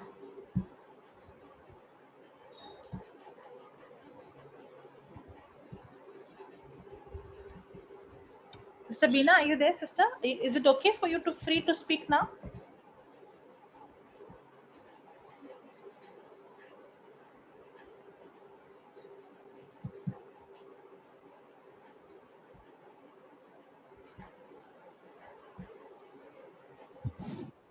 Yes, sister. Praise God.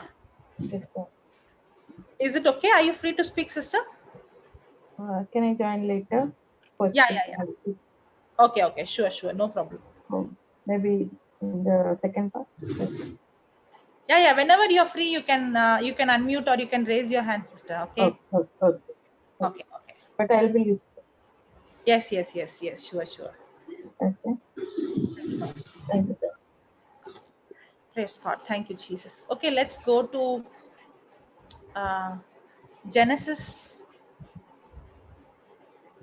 chapter 3.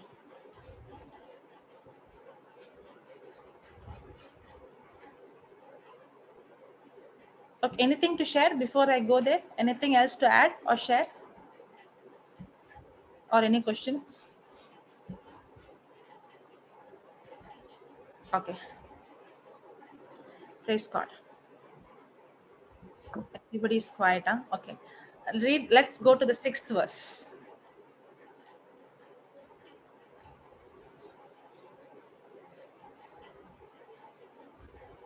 6th verse.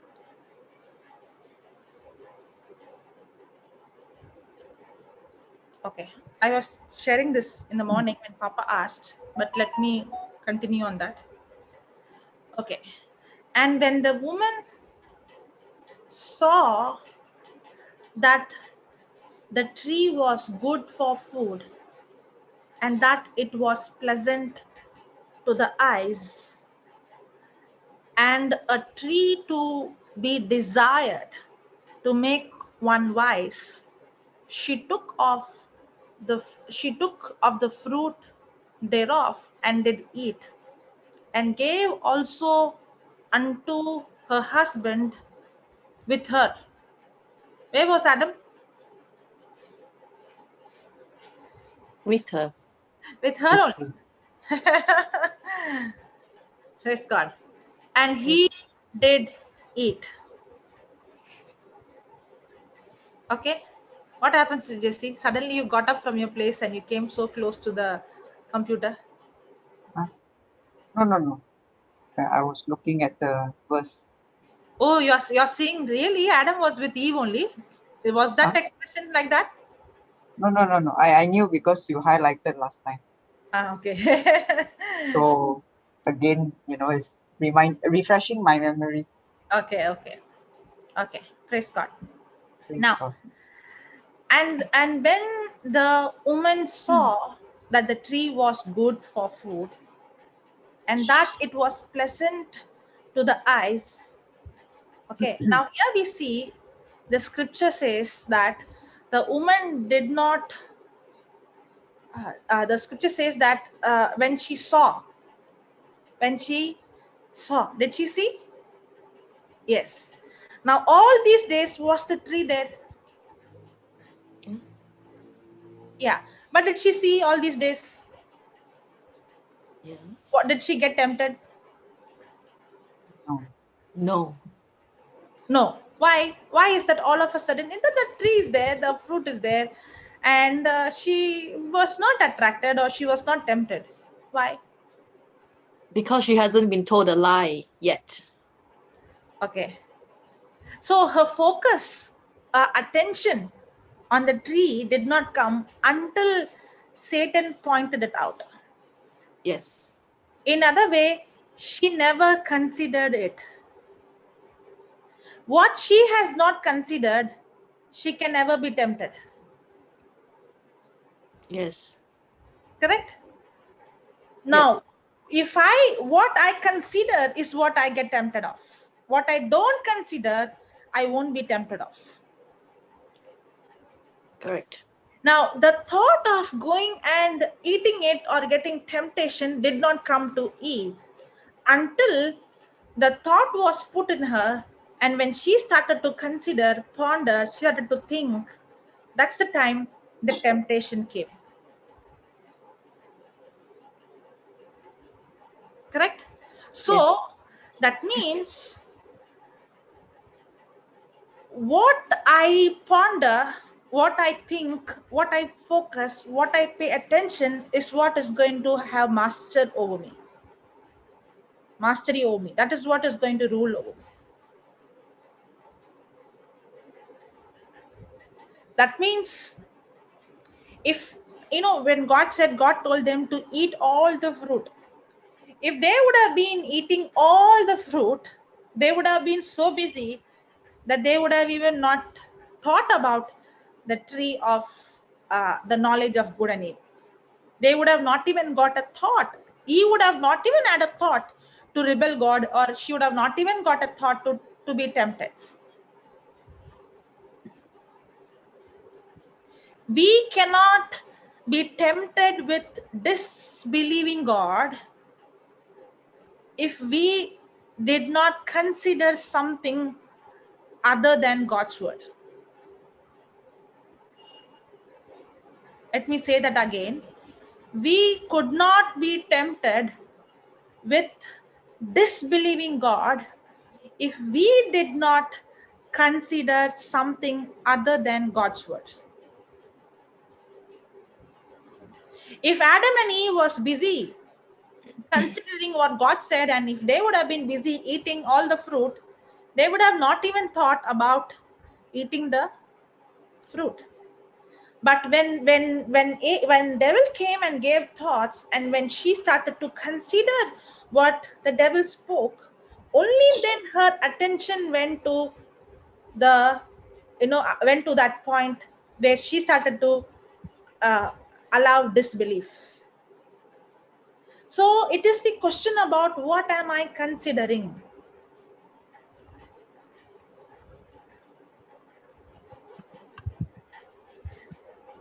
Okay, write down that point so that you will understand. Okay, what I said, I will repeat again, write it down.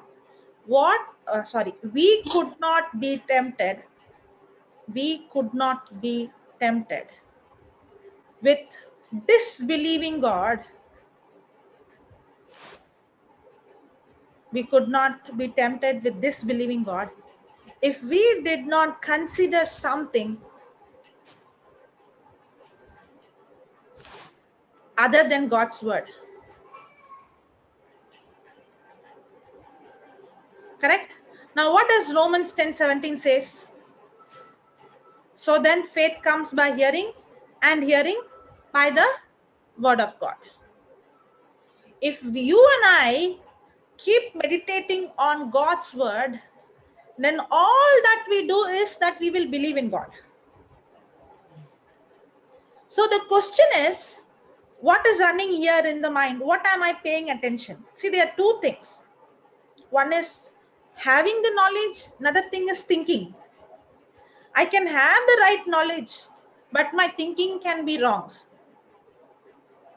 I can have the knowledge that I'm healed by the wounds of Christ, but I'm thinking about my symptom. I'm thinking about what the doctor said. I'm thinking about what is happening right now in the current.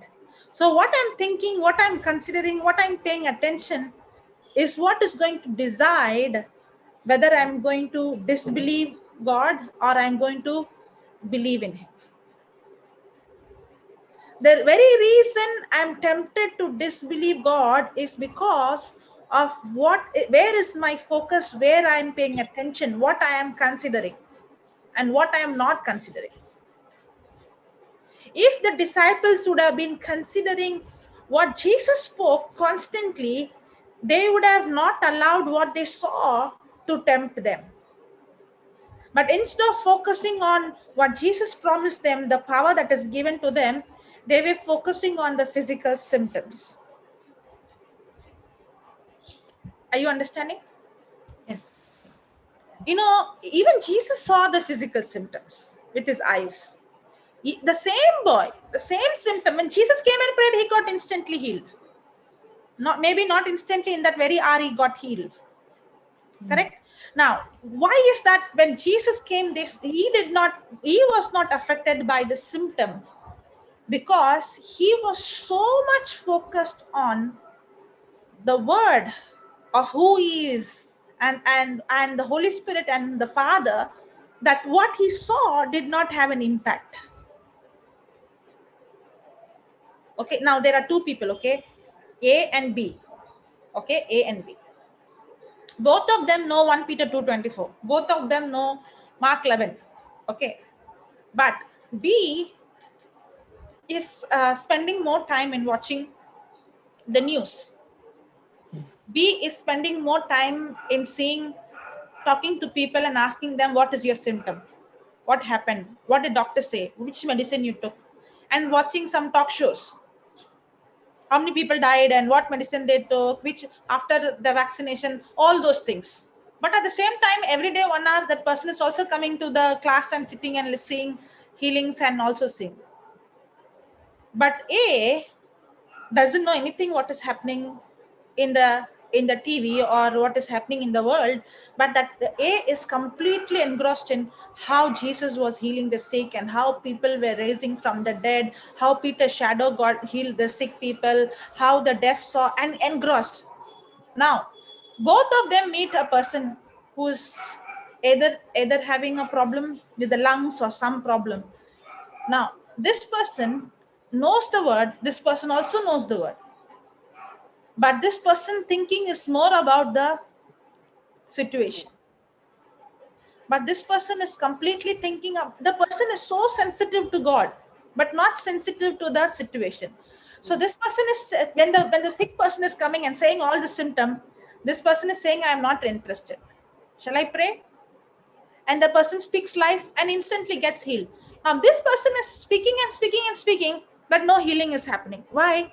For this person, this sickness is very big sickness. I know the lungs, no, it all gets affected. I even saw the image of the lungs. It all becomes so bad, and that lungs will not, that's all it is. No, the germs will fight and the body becomes so tired, and this person is having that more in the mind. So for that person, the symptom is big. The virus is big. But for this person, raising the dead is big. Healing the sick is big. Both know the scripture. Both know Mark and both know 1 Peter 2 or other scriptures also. But one person is considering what? Day and night. Word. Yeah. That is the difference between Jesus and the disciples. Now, Jesus, see, the disciples were looking at the teeth biting, they're manifesting, rolling, and they're looking at that. Disciples. Jesus straight came, he did not see all that. He said, shut up in the name of Jesus, you spirit of deaf and dumb, come out. Why? Because his focus was not on the symptom, because Jesus' heart was very sensitive. Sensitive to what? To God. Oh, God. But their hearts were sensitive to the problem. For them, the problem was more real than what Jesus spoke. For Jesus, the word of God was more real, the words of the Father is more real than the situation. Can you see? Now, can you understand the difference? Yeah. Yes, yes. I can have the knowledge. Just because I have the knowledge, some people will say, I've been confessing, I've been saying this, I've been saying that, but nothing's happening. But they might be saying, they might be confessing, but they don't tell you the other part of they're feeding them with all kind of corruption. They won't tell you that part. They will only tell you, I am confessing, I am speaking. But another side, they will be also thinking, the doctor said, you know what? Doctor said, you know what? The doctor said, you know what? When they say the doctor said, that means their thinking is all about what the doctor said, not what the word says.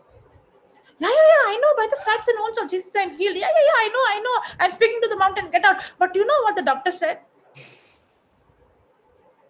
So because the doctor said it is very severe, in their mind, severe is more important than it is nothing. God is a God who gives life to the dead.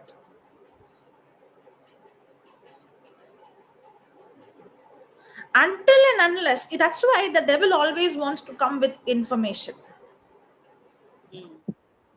He always wants to come. That's why it's very, very important for us to keep ourselves away from wrong information. The devil was, Eve was exposed to devil who gave her all, he came to talk to her and she had some time pass. That's where it became very dangerous.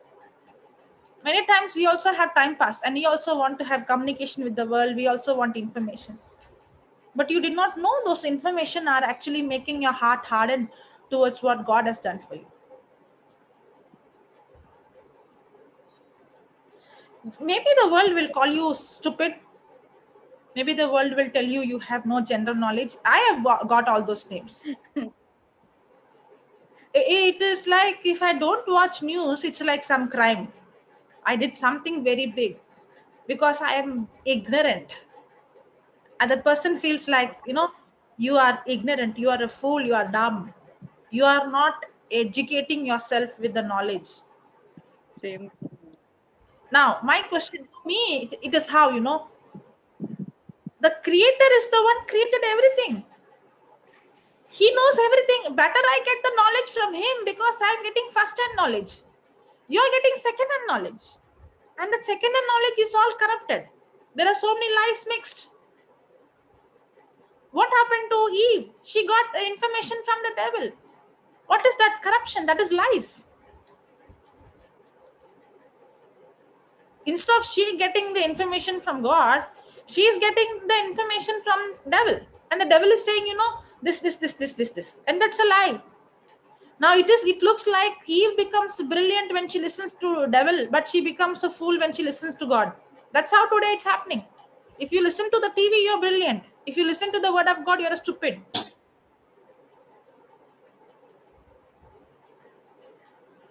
See, if how I see is God knows everything. He knows science, he knows maths, he knows physics, he knows medicine, he knows everything. Okay, if I am going to study the word day and night, I no need to think that I will be ignorant. In fact, he will teach me better than what the world is teaching me. If I want to know some facts, the Holy Spirit is going to reveal to me. I am not going to become dumb because I am studying the word of God. When I got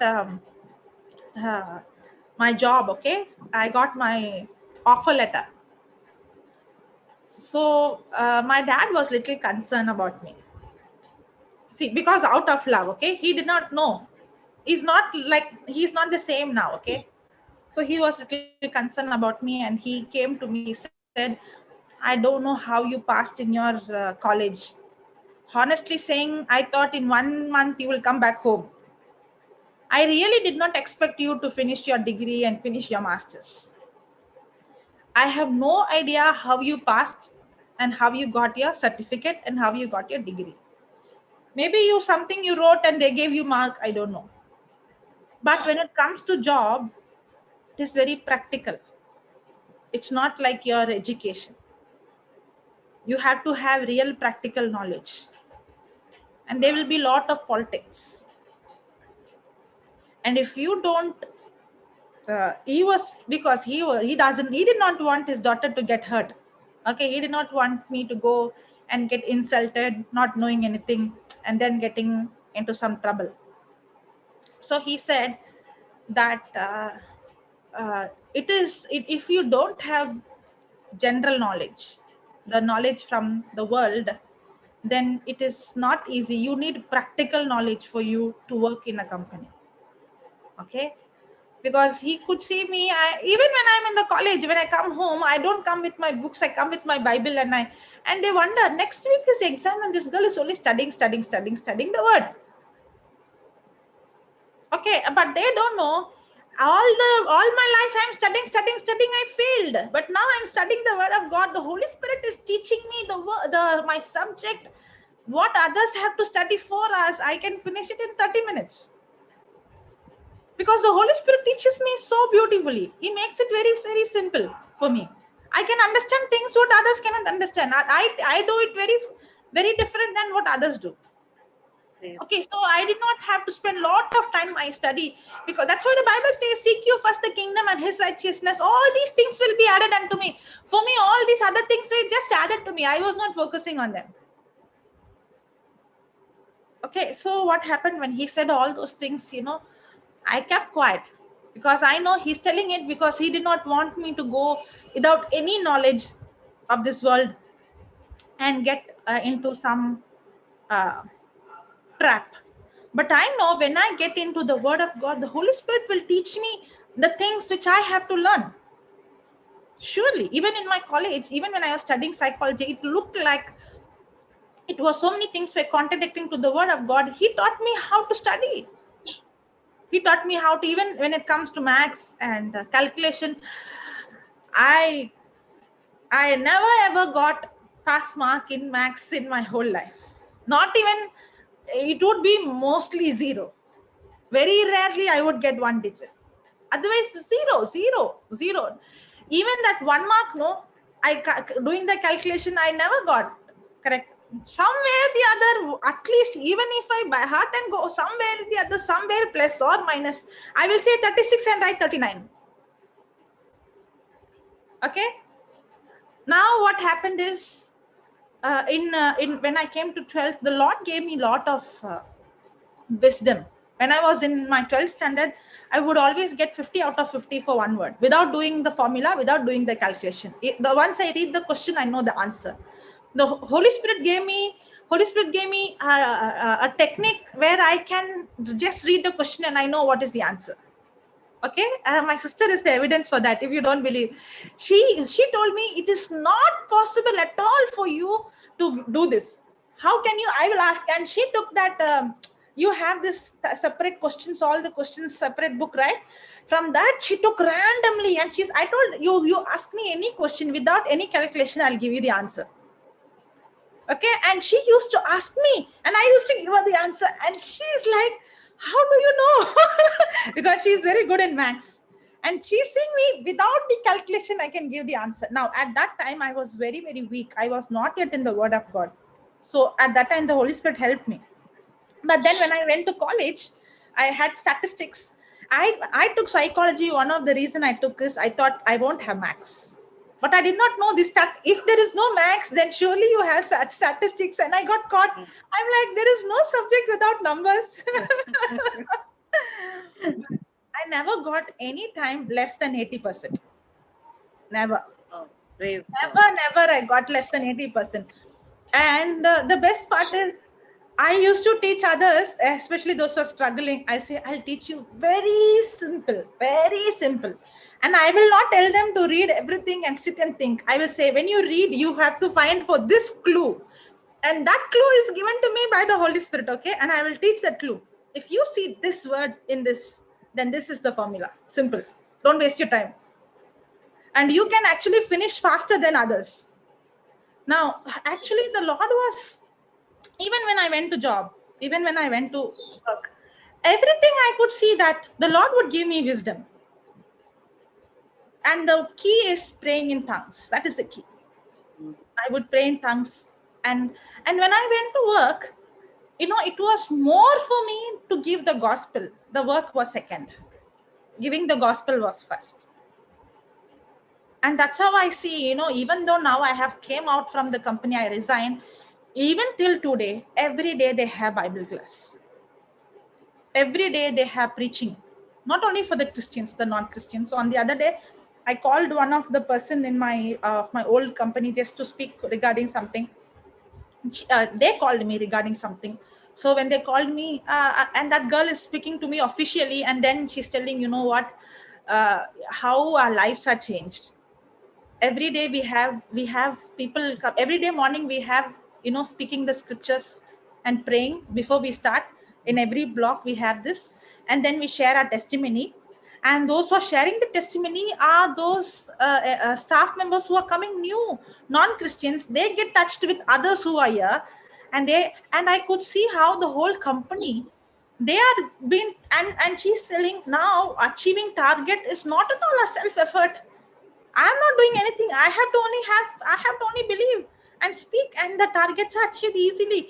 And this is how we work in. Now, when I see the company where I was working today, they are speaking a different language. How do you feel?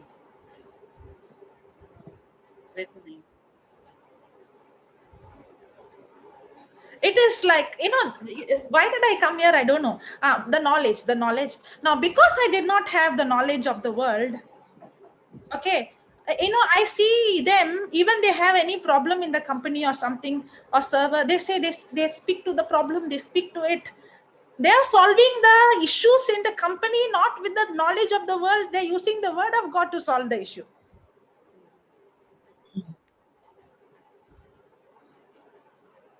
So their thinking is right now. Yes, after that. exactly. So if you are in the word of God, you are feeding yourself day and night with the word of God. It will not make you dumb. When Joseph was in the word, it did not make him dumb. In fact, when the world had a problem, he is the one who was a problem solver. Because Daniel and his three friends were rooted in God and in the word, they were not dumb. In fact, they were wiser 10 times than everybody else. They were actually had wisdom to solve the problem which others were not able to solve. When the hand came and wrote on the wall, when the king had the dream, nobody was able to give the interpretation. Nobody was able to solve the problem. But this problem is not in the church. This problem is, the king is not a Christian. He's a pagan king. They are not in Israel. They're in a pagan country. But in the pagan country, among the non-Christians or the non-believers, and that time it's non-Jew, but now it is non-Christian. If they were having wisdom and solving problem in a place like Babylon. Joseph was solving the problem in Egypt, not in Israel, in Egypt. That means what? You and I, in the world, wherever you're working or wherever God has put, you're supposed to not be a dumb person, but you are supposed to solve the problem which others cannot solve with a human intellectual brain. Because we are feeding ourselves with the word of God doesn't mean we are dumb. I'm not saying that you should not have any knowledge of this world. I'm not saying that. But you should know, you have to feed yourself with the word in such a way that, for example, I started to learn so many things about computer, about, some of the official things. All these, the Lord trained me in the company. So when I feed myself with the word of God day and night, the Lord knows which information I have to get and which information I should not get. He directs my path. Are you understanding? Yeah. The Lord put Joseph where? The Lord put Joseph in Egypt in the prison. He put him in the palace. Why? To train him the law of Egypt, to train him the culture of that. It is not that he was not given anything. He was zero. No. But the Lord led him the right place and the right information. What he has to learn, he learned. But his first focus was on the word. Are you understanding? Yeah. So what Daniel had to learn, they learned. But they did not do. God put in that place and God trained them. But they did not allow anything contradicting to the word of God to impact them. So God trained me in so many works, so many things in my company. When I came into full time, all that I learned in the company, it became a blessing. It helped me a lot in the ministry.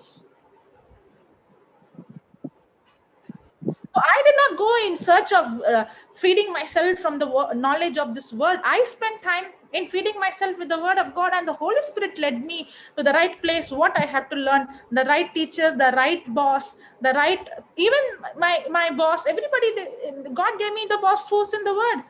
And I was given the right teaching, I was given the right instruction, I was given the right knowledge to balance.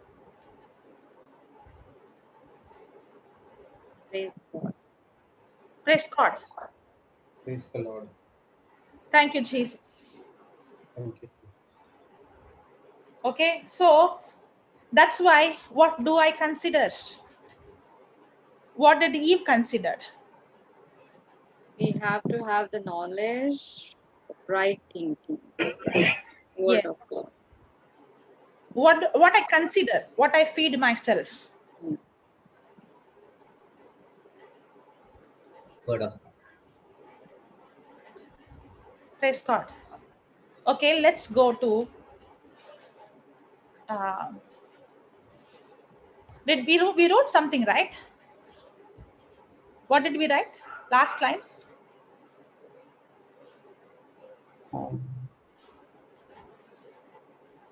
We cannot be tempted with disbelieving God if we did not consider something other than God's word. Okay. Now write down. If you have been tempted with doubt and unbelief, if you have been tempted with doubt and unbelief,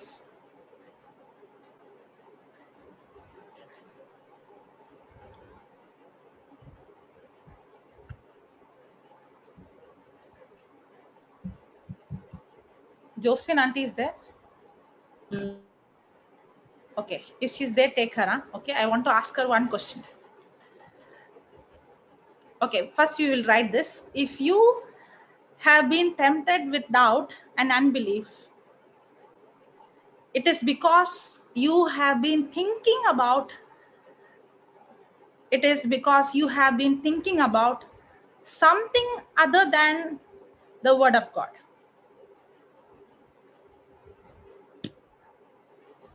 If you have been tempted with doubt and unbelief, it is because you have been thinking about something other than the word of God.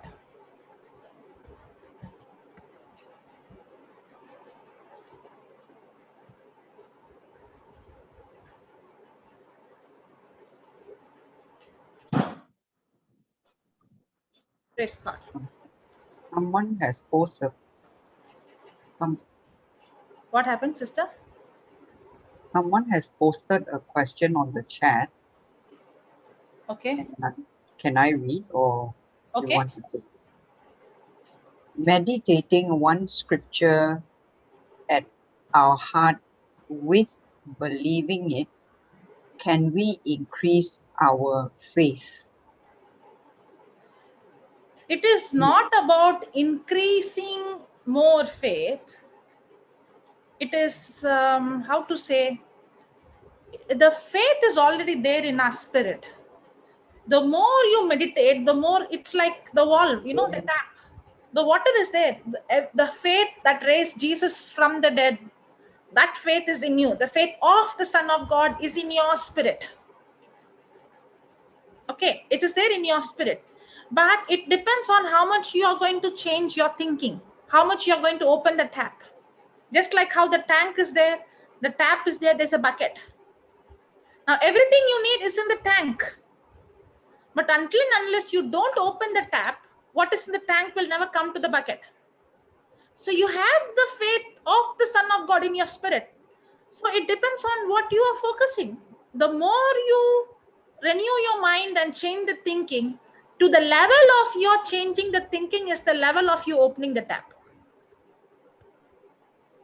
That faith manifests based on how much I renew my mind.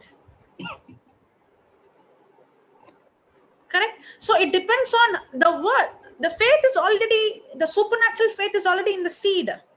It's not the question about whether you don't have faith or you have faith. It is there. It is the question about how much you're going to allow that seed to remain in your heart. So the more I allowed that word to remain, the more I could see that faith manifesting. Did you get? Sister Jacqueline? Yeah, sister, I have a question. Yeah, I could see that in your face. That's why I asked. Yeah. When we come to the healing session, okay, there was a person who said, I've been confessing the scriptures and praying about this, and I am being, like, saying I'm completely healed. Who's that? Sorry? Who's that? Can you tell the name or something? I don't remember the name. Is it about the eyes? Yeah. Eyes, yes. Because the moment you said, I know who you're talking about. So okay. That person said, I'm confessing the scriptures and I'm believing that, I have been healed completely. That person is saying he's believing. That's not the truth. Because I know that person very well. Because that person has so many other wrong teachings. Okay, the person, the person believes in so many things that is not aligned with the word of God. Because when the person said like this, I went to a house to pray, God showed me an evil spirit in that person. That's why that person is sick. Now that person is thinking that all these things, but in other side, the person is speaking faith, but in that person's heart, that person, I don't know, that person is not feeding himself or herself. Maybe that person is telling, I believe. Because just because I say I believe, it doesn't mean I'm believing. So that's where I didn't know this. Means you don't know, but I'm telling, no, when I see people who are coming often, I know who are coming often, I know who are coming new. So I also understand from what background, not everybody, but some of them, yes, you can sense. Okay. So is that person operating in unbelief, sister? I would say disbelief. That person has lot of wrong teaching, wrong understanding. So he needs to renew his mind. He needs to renew, but he has to be humble. No, if he is going to think that his knowledge is right, then you can't help, right? He thinks he knows, he thinks he can see visions, he thinks he can see demons. So he thinks he has some special power, some special anointing. Now, you can only teach the teachable. Yes. So he had already made a choice to believe that now if he is going to go and tell somebody you have a demon inside, you have a evil power inside, it's wrong. That's not what the Bible says. I don't need to go and tell you have an evil power. That power, evil power has no, now that person has to choose to study, but the person thinks that I already know, means you can't do anything. But when you're saying, that person will say, yes. The person is saying not to listen. That person is telling that I know all these things. See, that S is not to tell that I'm learning. That S is just to tell you I know everything. You don't need to teach everything. Means, sister, the pride is there? pride also. See, sister, I'm not going to point finger on No, anybody. no, no, not in particular person, but when person says, yes, yes, I know everything, no, and wrong. Yeah, it happens. Because of the pride also, Yes, like yes, it yes. Even affects, with right? us, It's what not is the humble. pride when we depend on our knowledge? Hmm. When I depend on any knowledge that is contradicting to the word of God, it is pride. Right. Correct? Yeah, yeah. Humble is when I'm ready to submit. Humble is not doesn't mean I'm perfect. Humble is I'm not perfect. But then I need God's help. Yeah. And I can't do this. But then that's why grace is given to the humble. Grace is something I don't deserve. Yes. Not what I deserve. So grace is given to the humble means what? When I'm saying I can't do this, Lord, but I believe that you have given me. Now I'm believing not on based on what I do, I'm believing based on what the scripture says. That's the time the grace of God manifests.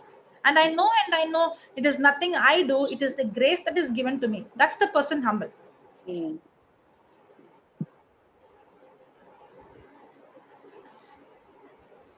Praise God.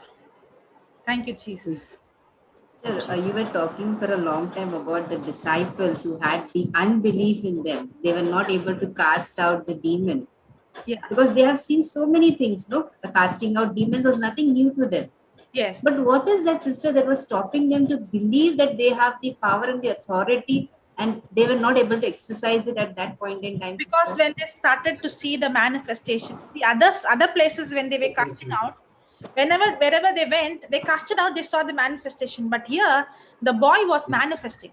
They saw the actions first. So they believed the situation. So they immediately like, oh my God, see how That's he it, is. done. Nobody could control him. That took over.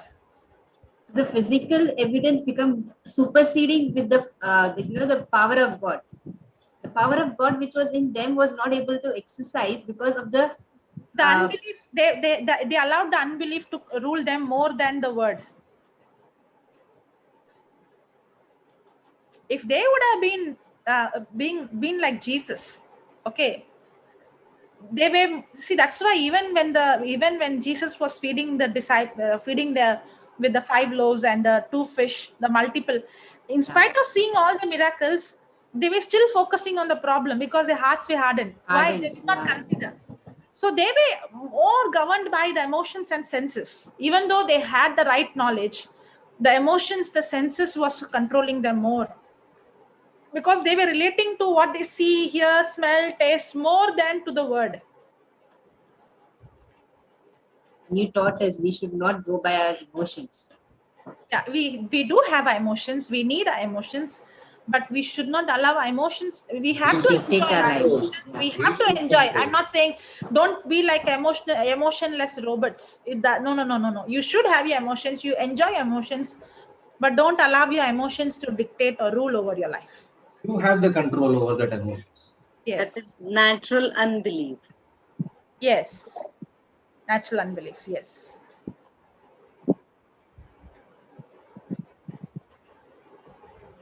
Praise God. That you want to ask something to Josephine? Yeah, I wanted to ask her. Yes, Joe, I'm here. Tell me. Okay. No, I wanted to ask how, in the beginning, when I used to see you in 2011, correct? 2011. Yeah. So now you have become like that, but in the beginning you used to feel, how is that for everything this girl is telling word? You saw word is different? Even the other day when you were speaking about it, I was just wondering, like whatever it is, even in the kitchen when you used to come and stand with me, even when you used to walk, when we have to have small chit chats and all, that time and all, for everything, example will come from the Bible. And I remember the day you said, Auntie, I was coming walking today. No, like you had gone somewhere. I don't want all that, Auntie. Okay, yeah. You put it correctly. No, you put it correctly. What did you tell me? Tell me. Now you tell me. Jesus walking under the subway. No, that is what I said.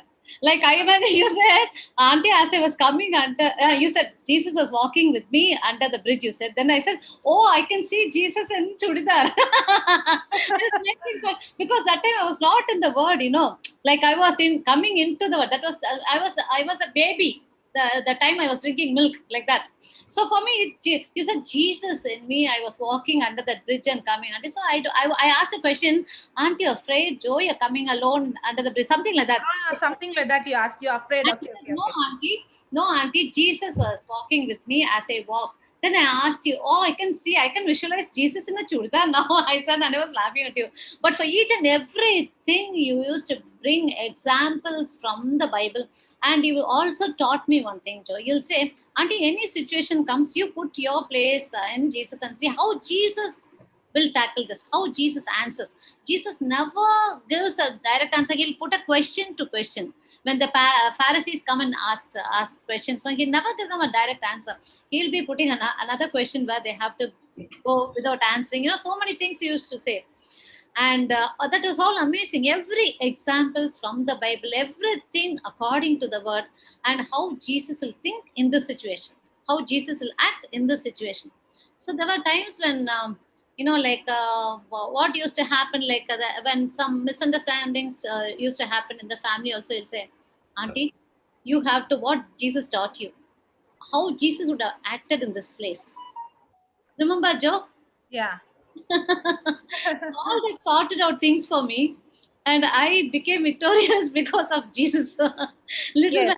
Little by So the point is, what I wanted to say is, you don't compartment your life saying this is God's area, this area there is no God. Yes. But initially I was like that, no? Morning ask only for God, Jesus. And if it's a 3 o'clock, that divine mercy prayer, that's for Jesus. The rest of the time it was my world. It was my life. So it was, as you said, it was compartments. Oh, morning session, yeah. Midnight, if you get up and you pray, then that's the time God will listen. And that's the time I offer to Him. The rest of the time, all emotions, all feelings, arguments, fire, anger, everything was there. And God, every is it every Friday? Yeah, Joe, Friday was my every Friday she used to fast. Okay. Yeah. Can you tell how you fast? And nobody, even the chief minister of Tamil Nadu would come, or the prime minister of India come, they can't meet her at that time. Yeah, if I come out, my wrong belief was, if I come out, I have to start again from the beginning, because I thought if I start, yeah, Joe, that was it. If I come out, my prayer, all that I did has gone waste. You understand? So I cannot break it. For all those hours I was spent sitting there, believing if I do only, I will receive it. So morning, if I wake up, and Friday becomes a very a busy day for everybody. Oh, tomorrow is Friday. Oh, today is Friday. Now it's Saturday. Don't make noise. The atmosphere will become different. Friday means someday. Okay. And so early morning when I get up, I'll have a cup of coffee alone. A cup of coffee with that till 3:30, 3 o'clock. I never break my fast. And what will happen is, I'll sit there, I will read my Bible, I will meditate, I will listen. And I had a system, like I'll start playing music so that I should not get the noise of the world. Okay, I must be only the spiritual songs. The song will be going on, I will be reading. That was like, it's an accompaniment. And so outside, any phone ringing, anybody ringing the bell, anybody coming, no, I'm cut off to the world, because the sound will be so loud in my player. Okay. And then but at that time I used to spend, I used to talk to Him, all that I used to do, but there will be pangs, hunger pangs, waiting. When will that 3 o'clock last prayer I have to finish? No. When will the time come? 3 o'clock. And all of a sudden you'll get the sambar smell in your nose. I had a maid that time, remember, Joe? I used to have a girl who used to cook everything. So, and I'll get the sambar smell. And now, when am I going to finish the 3 o'clock prayer? So this is how it was. And a particular song, she will know that she has to bring that, that sambrani, we call it now. What do you call it? We call sambrani. You put fire and, you put that incense powder. And at that particular song, that girl has to bring that. And then I will put that thing in that room, in my prayer room. After that, finally, with that divine mercy prayer, everything, when I come out, after doing all this, did you see any, at least one headache going? Joe, after finishing all that, I come out, I will think I'm holy inside. Okay. Come out, first thing will be, what happened? The first thing in my mind will be, where's the lunch? Okay. Anything comes, first fire. all anger words will come. What is the point in doing all this? All these hours I do, come back, come out and be my same self. There was no difference, nothing. But I was feeling holy. It was a deception. I fooled myself. And I used to think, looking at the Jesus picture, you remember the Jesus picture in a prayer room? Yeah. I used to look at him. If he smiles today, he's happy with me. And as I'm looking, sometimes I'll feel that the reaction is changing. Oh, something has gone wrong. I have done something wrong. Oh, he's not happy with me. Now, what should I do? How much I should pray? How much I should kneel? All this used to come into my mind. But everything is broken. I came out of it. And now my life with Jesus is entirely different. That time God was somewhere, I was somewhere. Begging. But today I know my God is with me. For each and everything he answers and this love for you is not based on your fasting or what you do. No. I tell you, Joe. Today I tell you, he is providing everything. He is with me because he is good. Not because I am good, not because what I did, because he is good. He gives me everything. He talks to me. He forgives me.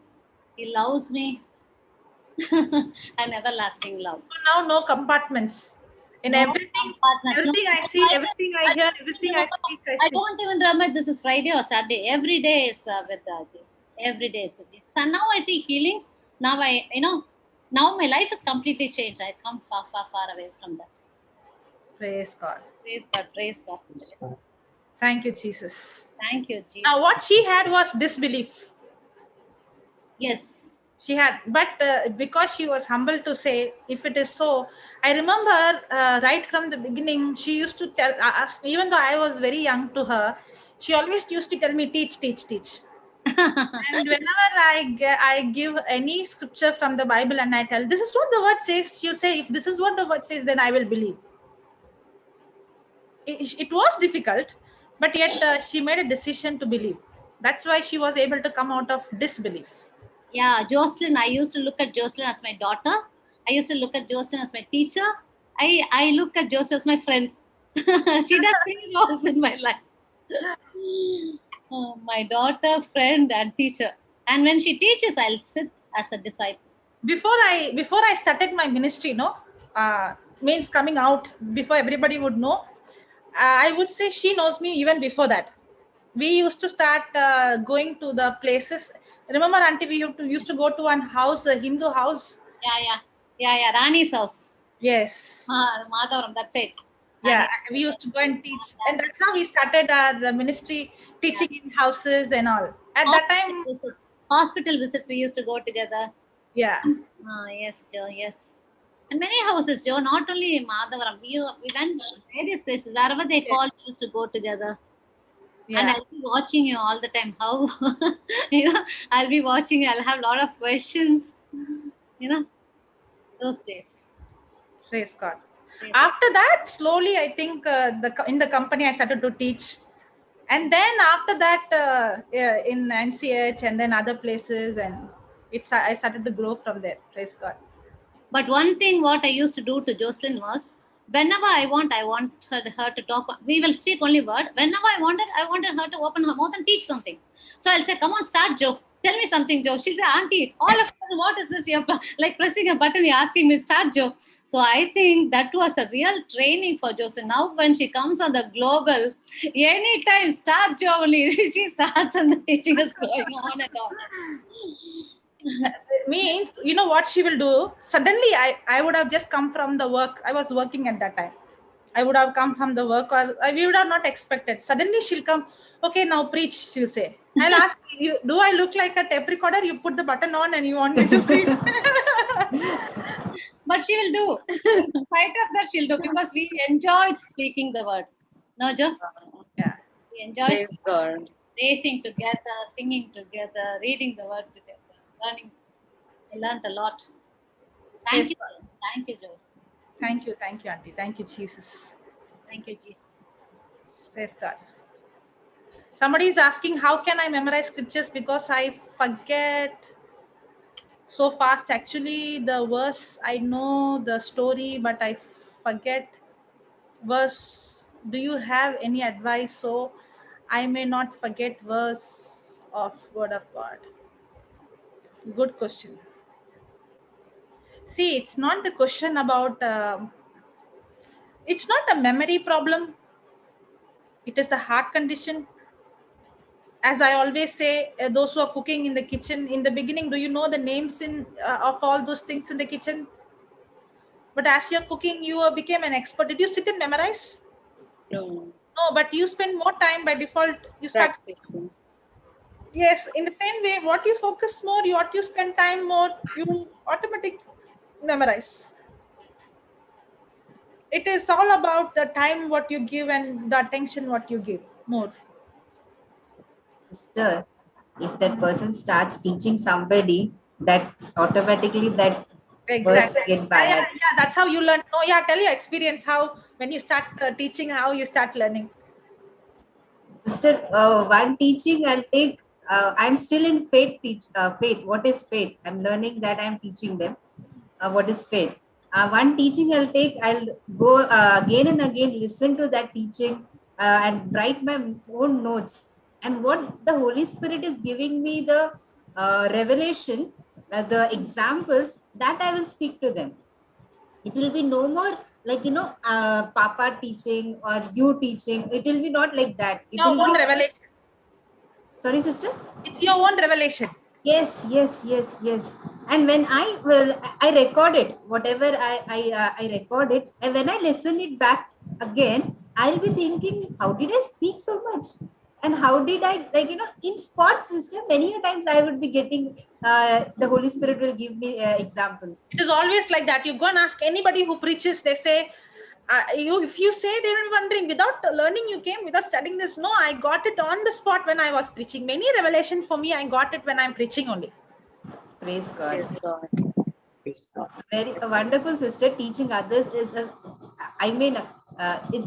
is a joy. And now when you're preaching, you take that one topic and preach again and again and again. Yes. By the time that scripture, the revelation, the understanding, the gift in you will start manifesting. You're wondering, wow, I did not know that I can do this. Yeah. Praise God. Praise God. Praise God. Somebody raised hand. No, I saw somebody's hand. The Jansi. Yeah, sister. Praise the Lord. Good morning. Praise the Lord, sister. Good How morning. are all of you all? We are all blessed, sister. Yeah, praise God. Thank God. I just wanted, I was just reading something over the weekend, and it says Matthew 22:14. For many are called, but few are chosen. Yeah. I just wanted an elaboration on that. I don't know, but I understand one thing. The calling is for everyone, but not everybody is going to make the decision to believe. Because can you put Titus 2:11, brother?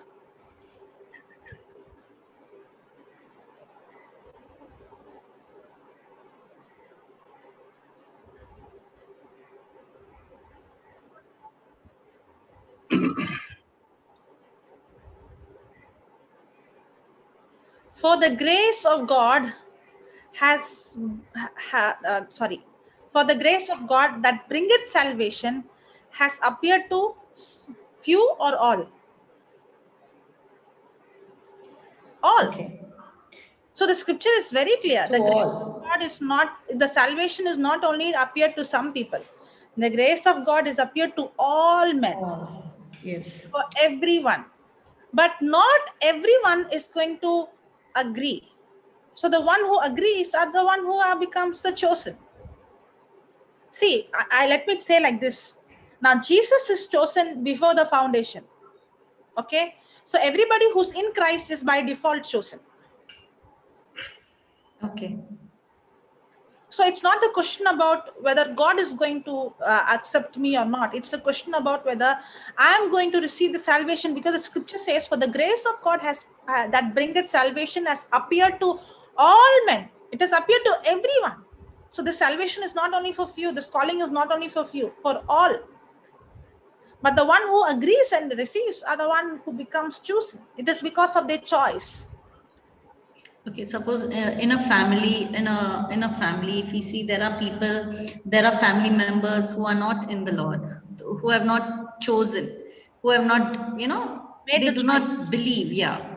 But then the word of God also says that if one person is saved, the whole household will be saved. No. That meaning is what? Now you believe you have received salvation. The same way, when your family believe, they also will receive salvation.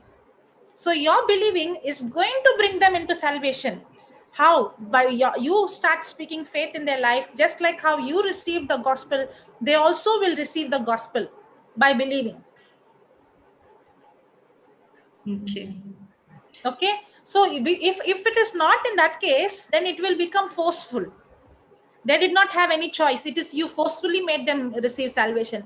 In the kingdom of God, nothing happens by force. Then it looks like you forced them. You have to be saved because I'm saved. No. No. Yeah, right.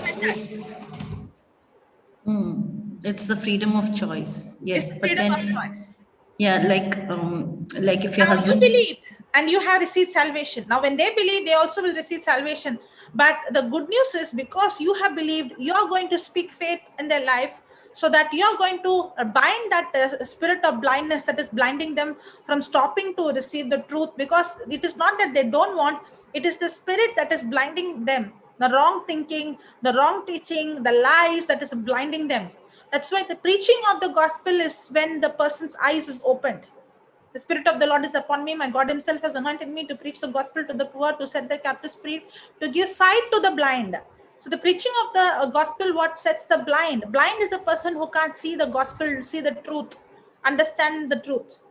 So the preaching of the gospel is what removes the blindness. So you're preparing the groundwork by commanding that the spirit of blindness to leave and speaking faith into their life, so that the right laborers come into their life. And not only the right laborers, you are not only speaking faith, you are also being an example to show them by living and showing them that this gospel is true through your lifestyle.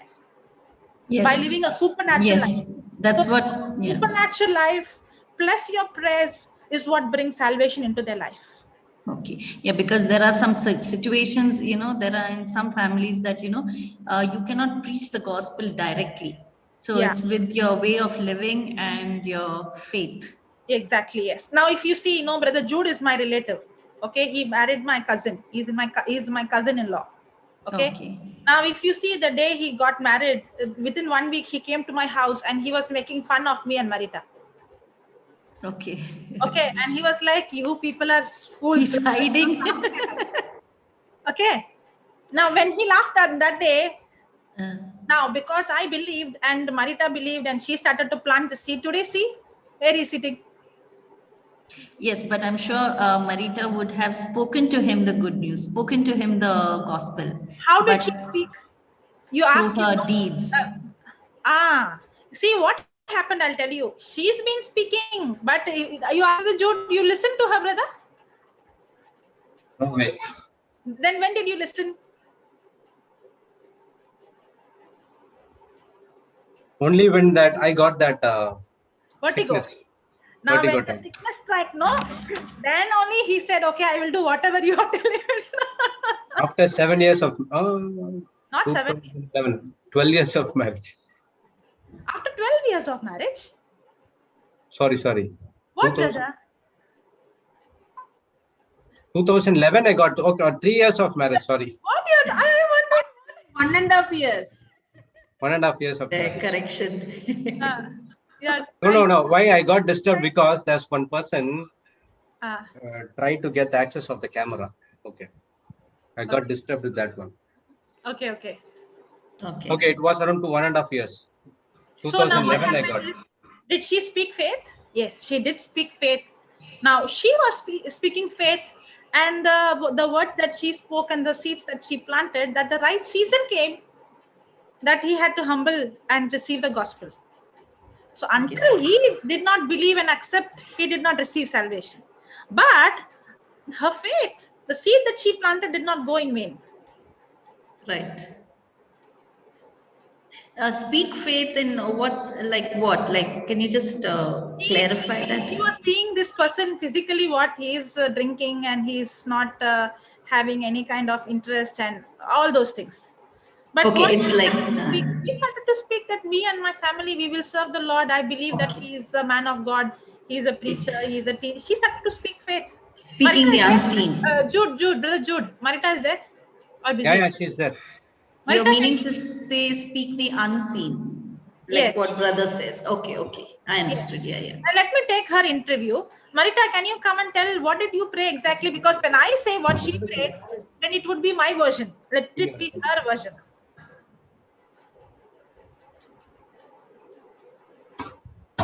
Marita? Yeah, she's coming. Excuse me. Okay, now when you were seeing all this, when you got married, okay, Yes. now what did you say?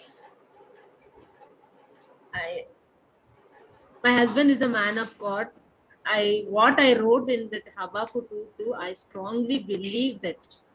And whenever the situation is very worst, at that time, I confess he is the man of God. He proclaimed and with imagination also. We proclaim the word of God in our church. Okay. Yeah, sister, you know what? When me and Marita, okay, we both got touched together the same time. In our whole family, we both always get firing. Okay, because they felt like these both are gone out of the mind and we are doing something dangerous. See, as in our culture, being a girl, we are not supposed to go be exposed. It is very dangerous. People will cheat you. In the name of Jesus, in the name of all these things, they will take advantage. Okay, so we, out of love, they did not do it like they loved us. They did not want us to be deceived or nobody should use our ignorance, something like that. They did not know. But at that time, even though we looked like we are doing something that is not correct, okay, but slowly we saw how God, it is now from the day we both received Christ, received the word. Now it is 13 years, Marita? 12 years, 13 years? 13 years. 13 years. 13 years. Now in these 13 years, if we see, everybody in our family had a season. And we are seeing in one season, and before they would come into Christ, they would go into such a tragedy or a problem or something. And that is the time we say, this is the time for us. And that's the time we give them the word. And then we could see how beautifully, they have accepted the word. And one person. And in each person coming into the word in the 13 years, each one had a season. But in that, we had to pass our test of love, patience, forgiveness, endurance. It actually changed us more than changing our family. Today, when I see, in the Zoom, I see most of my family members coming. And everybody is preaching here and there. Okay? And I'm like, wow. It is really wow. Praise God. So that's why Jesus said, if you are saved, your faith is enough to bring the gospel to your family, and you and your family will be saved. That is the meaning of it. It doesn't mean that by default they are saved. It means when you are saved, you become an example. You become a person who's representing Christ. It is your faith that you start using in a different system. And that's how your family also comes into salvation. Okay. Praise God. Praise God. Thank you. Yeah. Thank you, Jesus. Praise God. Praise God. Okay, that was a question. Okay. Oh, okay, she should raise her hand. Yes, sister. Yeah, I know her. She's from Vellore. Yes, she has a question. And she's another preacher. Huh? We have Sister Daisy, from German. Sister Gloria, can you unmute your mic, please? Yeah. Good morning. Good morning. No, I just want to ask you. Now, if we set an example to the others in the family, the first thing that they will do is they'll try to test us about our faith. And they'll purposely try to trigger. It happened this morning. This morning, my sister, she's So in you want to US. pass the faith test or you want to fail the faith test? No, that's what I'm telling. How do we do it? Because it's very difficult. But today I achieved it. So you can say it's a testimony, but still I have a. If you're going to do with your willpower, you will fail. You cannot do with your willpower. That's why you have to. Yeah, I've been trying that for years. I've been trying that for years. Don't try. Every time I fail. Sister, just wait and listen to her. First, let her finish, and then you just speak. Okay. Yeah, Okay. fine, Yes, fine. sister. Yeah. See, that's the problem. Don't try. Stop trying. Don't do anything with your strength. Okay? Get into the word of God and start listening the word of God. The word will do the job. You know, for me, I couldn't do. If you ask me, can you do? Even today, I cannot do with my own strength. I cannot do anything with my own willpower. I can't do. Yeah.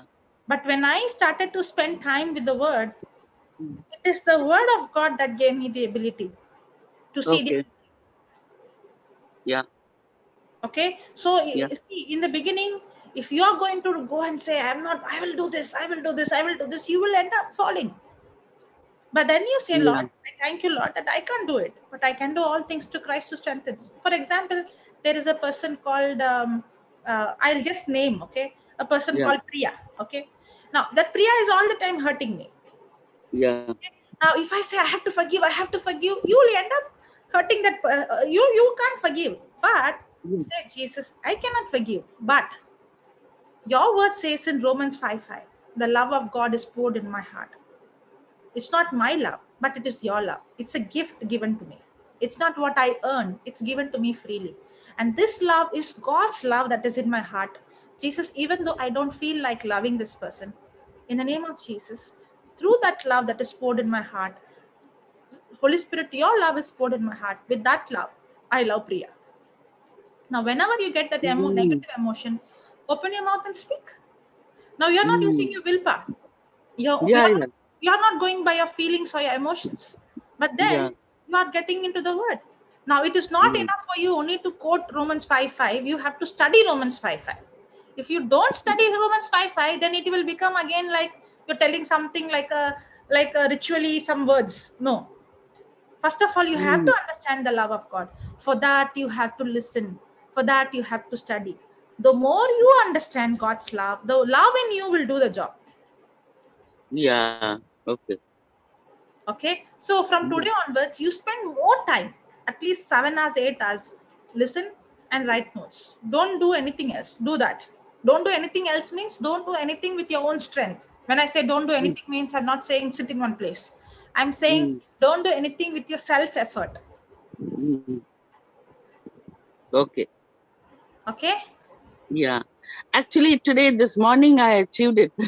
A small thing happened, like, You achieved, or it is through the grace of God. Yeah, by the grace of God, exactly. So she had sent me a photo for Mother's Day. Oh, Priya? Okay. No, my sister. My sister. No, I purposefully said sister. Okay. I don't know who that person is. Okay. Yeah. So, yeah, and she sent me a photo which I never liked it. And when she sent me that earlier, the hard copy, I said, you keep it with you. I don't want it, because when we took that photo, it was in front of a statue of a elephant. And I had used an idea. I told my brother-in-law to take a photo of both of us touching our hands to caress the trunk of the elephant. But what he did is, he made both of us stand on either side, and he made sure that his wife, my sister, literally touched, in the proper manner. And for me, he told me to raise my hand, touching the eyes. And he went on adjusting and adjusting that, and I knew he was up to something. Finally, when he showed me the copy, I was so angry, because it was my idea. It was a photogenic idea which I had, which at that time there was no WhatsApp or no such things like this way. So it was something which I really wanted to do for a very long time. And I had a chance, and I told him to help us with this, but he manipulated with my idea. He manipulated the whole thing, and I, like a fool, touching the eyes of the elephant. And I was so upset. I was so upset. Now there is nothing to upset. It has all happened in the past. Yeah, exactly. So I said, so today I just wrote in that, why do you have to send this to me on this occasion? There's no connection, but let thy will be done. I told, let thy will be done. He will know how to set this right. I said that, and then I said, uh, be gone is by gone. I told. So I have nothing more to say about this. And I send them send my sisters beautiful messages. We are in a group, family group. I send them beautiful messages on just on the subject of Mother's Day. And I was fully satisfied with what I did and how I did it. And, I know purposely they will be going on, they know me so well and they know what to trigger me so well. So purposely from time to time, they will be doing all this just to see, where and how much I'm going to get agitated and marked as a terrible person. So all this was actually my negatives, which was Not the difficulty, magnified, sister. It's which how was you take. magnified in the family circle, It's and I was looked down. Yeah, Chandra. What about Paul being beaten in the prison? Did he magnify the problem? yeah. What about where they were put naked? What about they were beaten with rod? It is all about they were rejoicing how they could rejoice when they were beaten with the rod. And we are, for simple photo, we are getting irritated. It is not about the problem. It is how we magnify the problem. Okay. One person can be in the prison, beaten, bleeding, and can praise. Another person can get offended with one small photo. So it is not the problem. It's actually a heart condition. It's not what others do to us. Even if others can put me in the prison, they can beat me, they can smash me, I can still choose to rejoice in that situation. I can magnify a problem or I can magnify God. It all depends on whom I magnify. Yeah. Okay. Yeah. Praise God. Yeah. God bless you, sister. Thank you. Thank you. Praise God. Thank you, Jesus. That person is again and again asking me about memory. See, our memory is connected to our heart condition. How can you, if you are telling you have memory problem, then you should not remember your wife's name, you should not remember your mother's name, you should not remember your father's name. If you could remember all that, then surely you have no memory problem. Even, Papa came to a point where he forgot his wife and children's name. If he could recover and the word of God could recover that human memory, why do you think the word of God is going to, why are you again and again saying, I don't have memory, I don't have memory? What you don't focus, you don't remember. What you focus is what you remember. What somebody abused you at the age of 10, how you can remember? What your father-in-law said or your wife said on the day of wedding, you can remember. How is that? What happened 10 years ago? If you have memory problem, then you should be amnesia where you can't remember anything. If you can remember something, then you can remember the word of God. Even that memorylessness will be recovered and restored. If somebody is going to say, Sister Gloria, I will take you last, okay, because I want to teach something. Okay.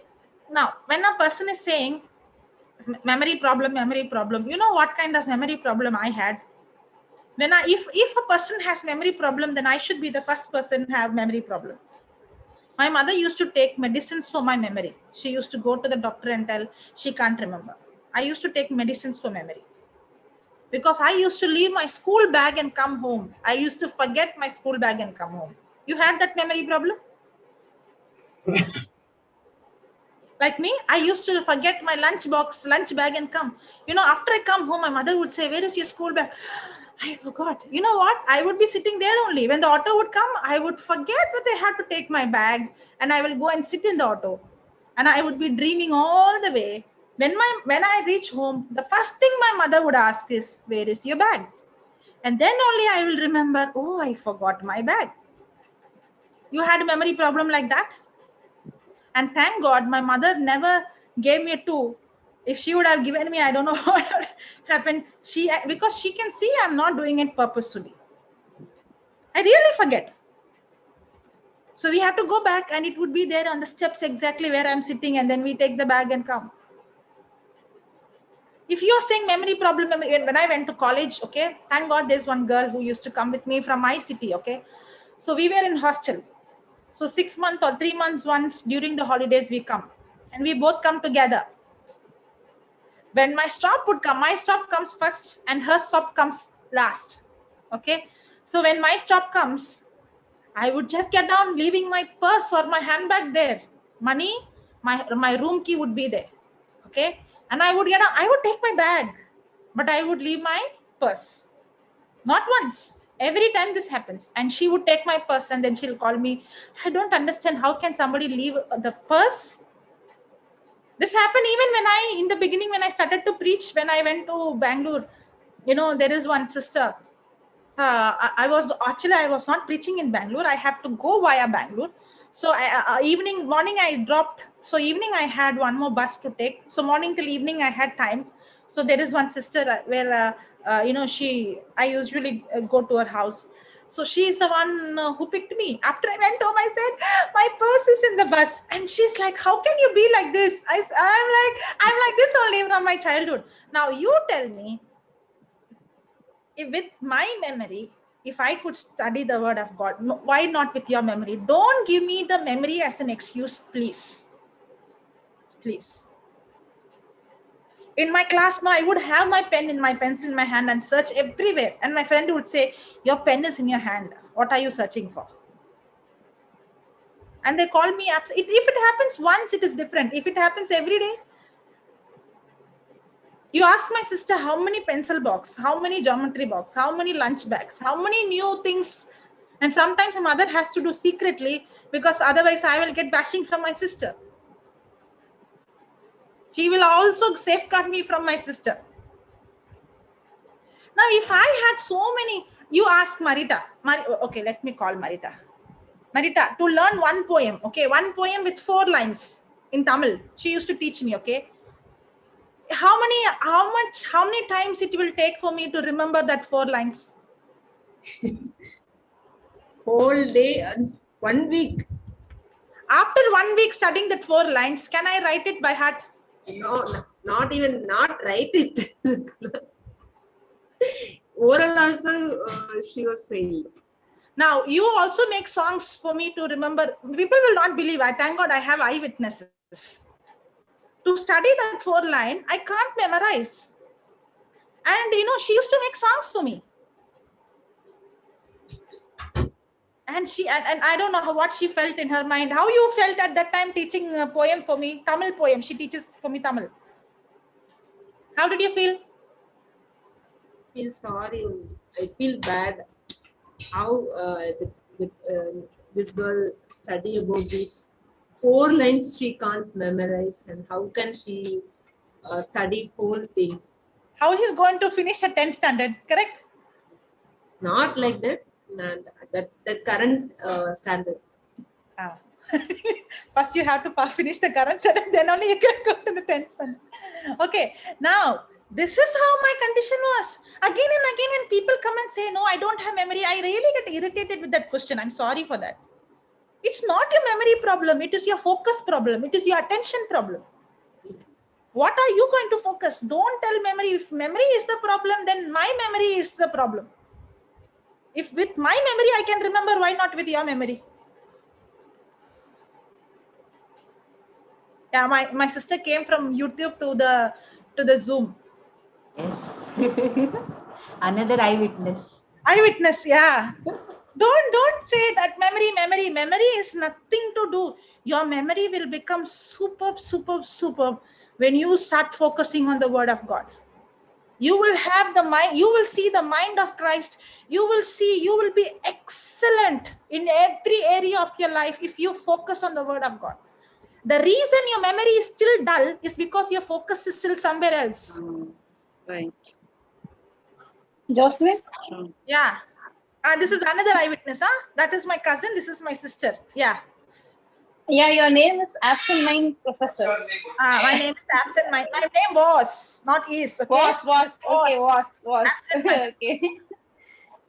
Yeah, as you said, it is the focus. Yes. But today, do I remember? Yes, today you remember. And today also your focus will be on the word. Sometimes other things it's not that forgetting. You will not give importance to other things. Yeah. As you said about that Bangalore, I know once you came also to Tuticorin, you left your purse somewhere.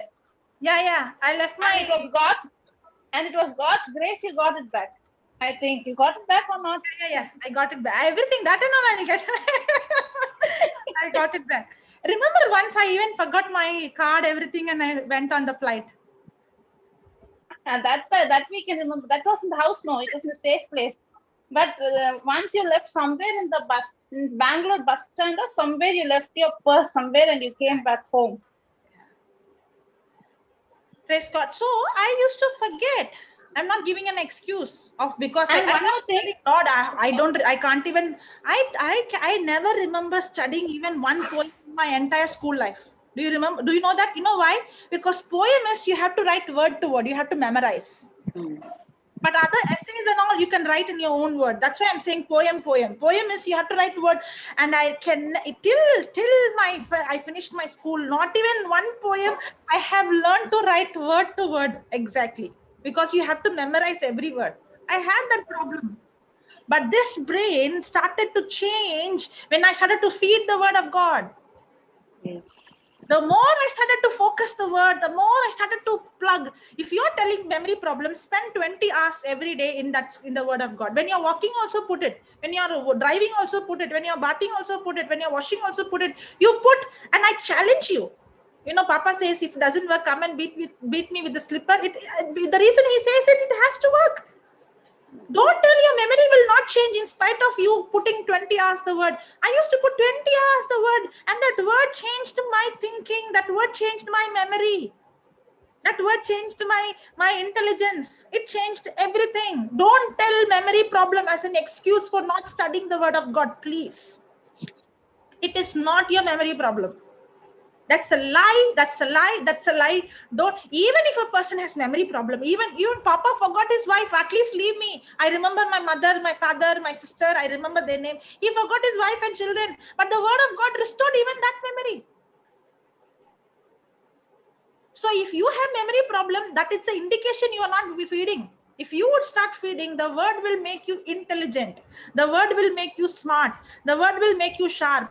The word will give your IQ, your emotions, your thinking, your rational, everything will become better, not worse.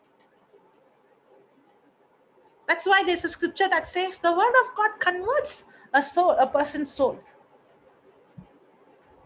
Sister, can I add with this?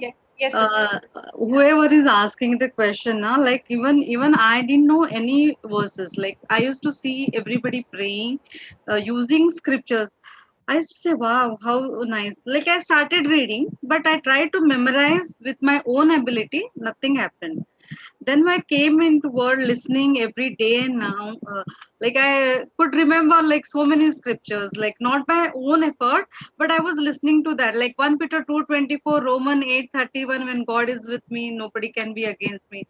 Those few scriptures touched my heart, like lack of knowledge, Hosea 6 4 6.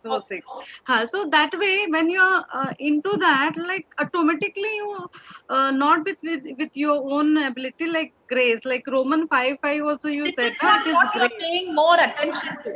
Yeah. Focus is changed now from just other things to word of God. So it is coming like. The more you are listening every now and then, and you are trying to, like, you are like how brother says, when you do for your kids, you don't see how many hours you are doing for them. It is out of love. So it is out of love for the word of God. So naturally it is coming not by with your own effort, because with own effort I tried, okay, because one day I was listening to some this thing video, then I got inspired. I said, oh, even I should. So full day I sat and I noted down few scriptures. I tried, and next day nothing, blank. Means I was just trying to imitate in the house only, but then I got stuck. I couldn't do anything. But then from now, every day when I'm learning, listening to word of God, my focus has changed. So now I remember by the grace of God. And Luke 12:12, I ask Holy Spirit, please guide me, whatever the exact word you should this thing. Now I don't require copy or anything to look like acha, where is this thing. So now this with the meditation, that is focus has changed, and meditate, practice, same thing, practice and meditate, same thing. And listening Joshua 1:8, meditate word day and night. Do not allow the word to depart your mouth. Meditate on it day and night. And words spoken Do- out of do- your Observe all that written over there. Written. 3 things. Do not allow the word to depart your mouth. Meditate on Meditate it it day and night, and do and accordingly. observe all that written over there. Yes. Praise God. So that scripture is Psalms 19:7. What I was telling, the word of God converts your soul. Soul is your mind, your thinking. Your memory is all in your mind, in your soul. Can you put that, brother? Psalms 19:7.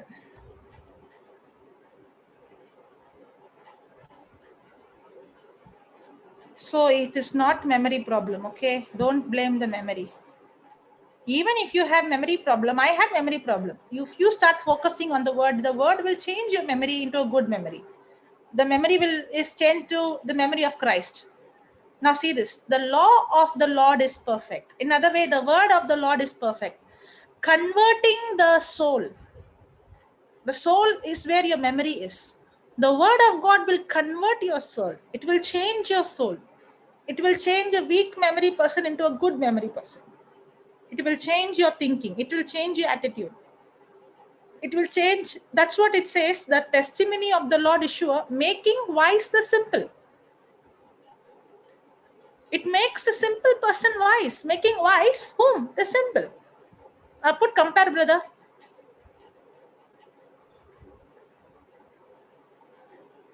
Now see this. The law of the Lord is perfect. The law of the Lord is flawless, restoring and refreshing your soul. The how to pronounce that? Statutes. Statutes of the Lord are reliable and trustworthy, making wise the simple. Now see the ERV, okay? The Lord's teaching are perfect, ERV. The Lord's teaching are perfect. They give strength to the people. The Lord's rule can be trusted. They help even the foolish become wise. The word of God makes the foolish wise. The word of God will change your low memory into good memory. The word of God is what restores your soul. It changes you. It makes a foolish into a foolish into a wise person.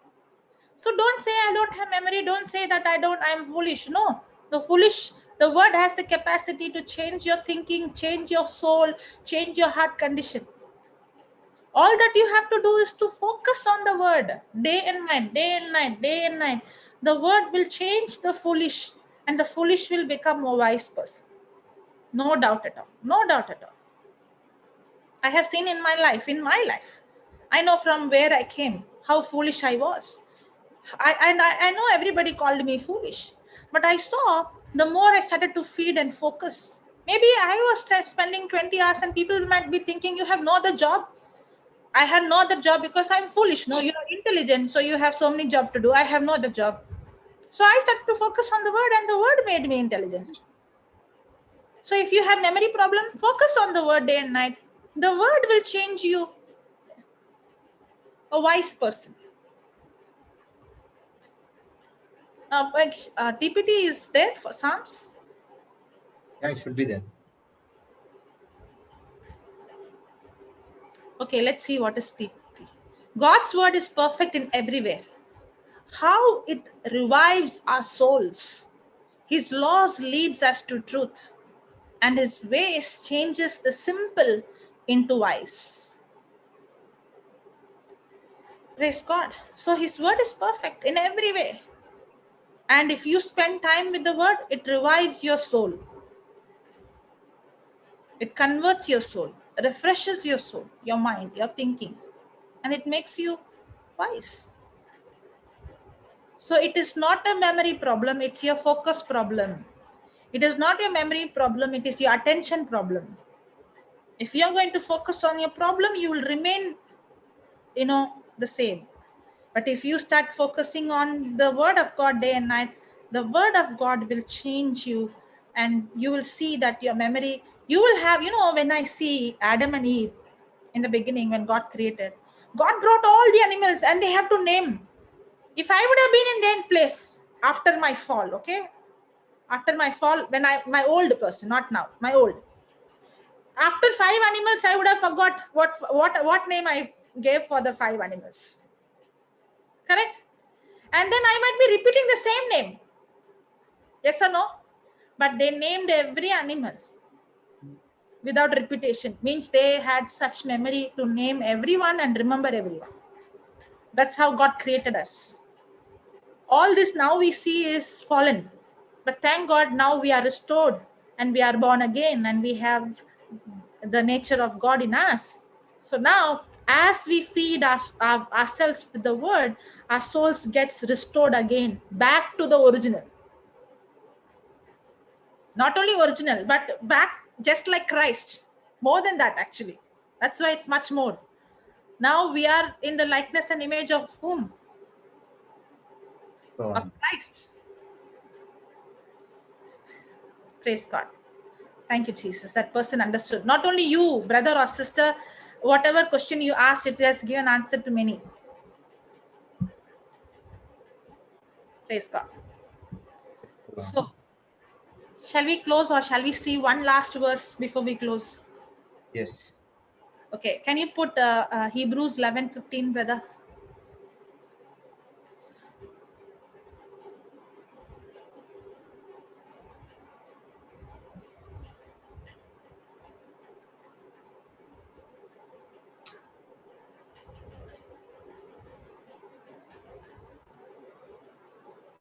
Now see this. And truly, if they had been mindful of that country, who? Israelites. Abraham. It's talking about Abraham. Okay, Abraham, and if you see the 17th verse, by faith Abraham, when he was tried, offered up to Isaac. So it's talking about Abraham and Sarah. Okay, and truly, if they had been mindful of that country from whence they came out, God brought them out from their place, right? God told Abraham to leave his place. They might have had opportunity to have returned. Now, the reason why Abraham and Sarah did not go back is because they were not mindful. See, and truly, if they had been mindful of that country, if they would be thinking about the country that came out, that's what happened to the Israelites. They were thinking about if I was in Egypt. If I was in Egypt. That's why they died in the wilderness. They did not go into the promised land. They were focusing on the past. Now, Abraham and Sarah, if they would have been mindful of the country, they would have returned back. But they were mindful of what God spoke. That's why they were not tempted to disbelieve God. So the temptation to disbelieve is based on what I consider. Okay, I'll show you the compare. Can you put compare, brother, of this verse? Okay. And if they had been thinking of that country, God told them to come out of the country, right? If they would have been thinking of that country from which they departed as their true home, they would have had a continuing opportunity to return. Even though God brought them out, they're thinking, see, the reason why they did not act in disbelief is connected to their thinking. See, I can have the knowledge, but it depends on what I consider. It depends on what I think. They were thinking, they were considering what God promised. That's why they were not tempted to go back to the place from where God brought them out. Now, what about Eve? She did not even think about eating the fruit until and unless she got the thought from the enemy. And when she started to entertain those thoughts, and when she started to think, that's when she got tempted, and she went into unbelief. And then Adam also, because Adam also was with Eve. Correct? Praise God. Sister Jacqueline, are you understanding? Because I could see so many questions in your face. You can unmute, sister. You're muted. I can't hear you. Sorry. Sister. Yeah. It was God who told Abraham, right? You have to leave. Yes. So God told him to come out, right? Yes. So if they would have been, instead of thinking what God spoke, if they would have been thinking about the country, they would have returned. So it is not about God. It is about them, what they are going to think. If they would have been mindful of what happened about the country, then they would have gone back. But because they were not mindful, or they were not thinking about the country, but they were mindful of thinking about what God promised, that's why they were never tempted to go back. Now you understood, sister? Yeah. Yeah, now put that, brother, compare.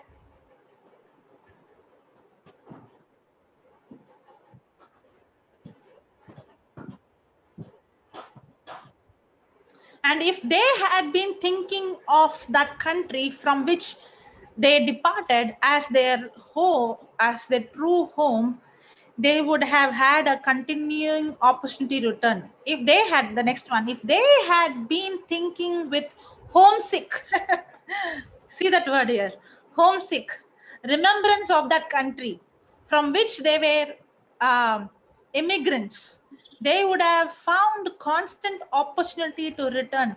The reason why they did not fell into the trap, the reason why they did not get into unbelief, the reason why they were not tempted, the reason why they did not have that, like the Israelites had the temptation, they did not have, because they were not thinking. They were not considering. Means what? They were not considering about the home, but they were not thinking about, many times we think, if I would have been like this, if I would have done that, if I would have been like this, if I would have not made this mistake, if I would have not married this man. Now all these thoughts come. Now what you're saying, you're focusing on your mistakes, or you're focusing on the past. But if you can focus on what God has for you and start pondering on that, then you will not fall into the sin of unbelief. The reason why you fall into unbelief is because you're thinking something that is contradicting to God's word. Now, if they are going to think about the country, they are going to think contradicting to God's word, because God told them to come out of the country. See, that's why the Israelites came out of the country, but Egypt did not come out of them. It was in their mind.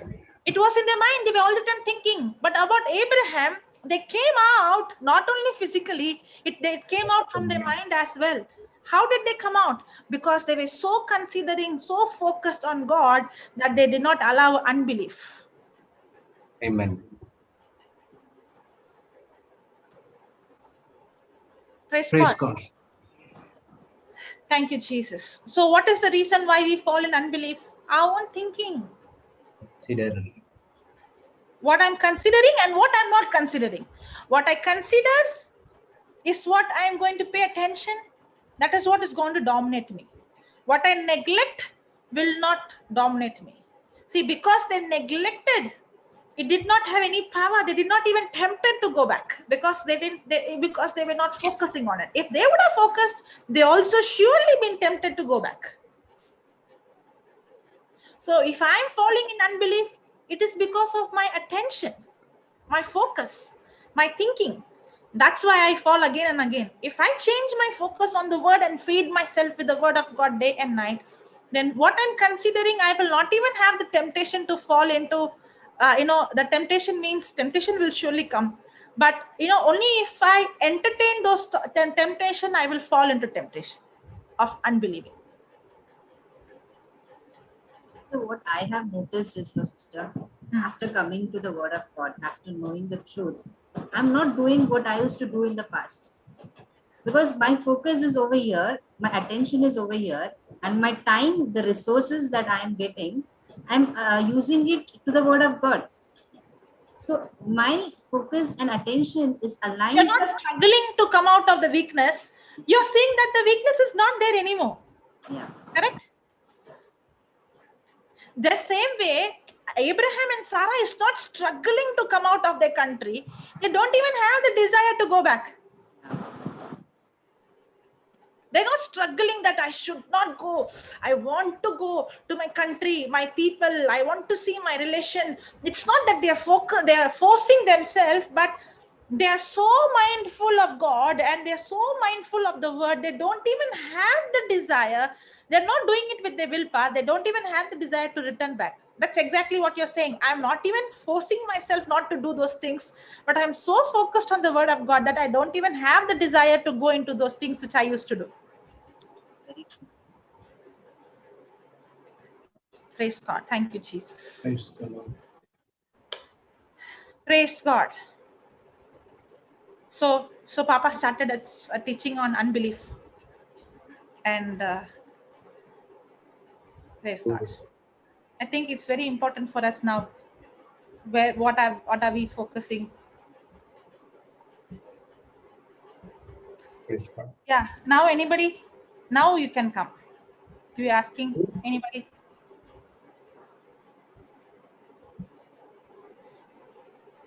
Any questions, brothers and sisters?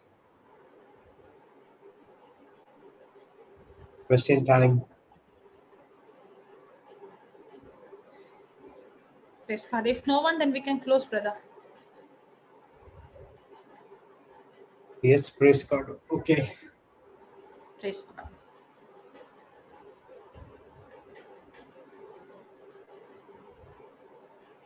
Okay. Who's going to make Ashlyn is saying, can I? Yes, you can. You want to ask something? closing prayer? No, she said, I want to ask, I think.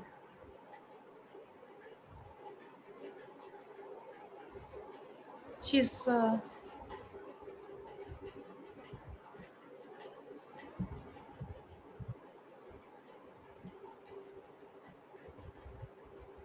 Jocelyn? Yeah? I would like to share a small thing, a testimony okay. regarding this. Okay. One thing, when Abraham belonged to a rich family.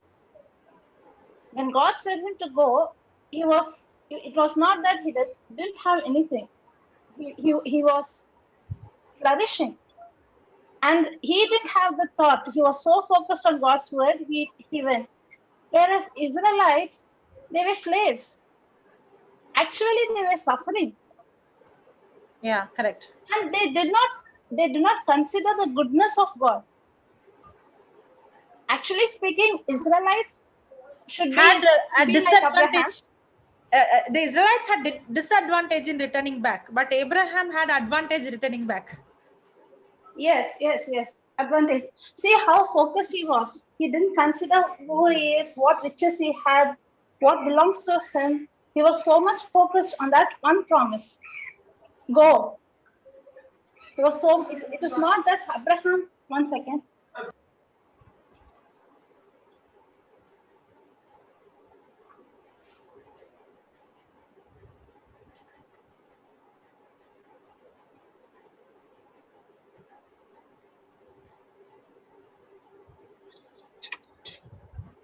Praise God.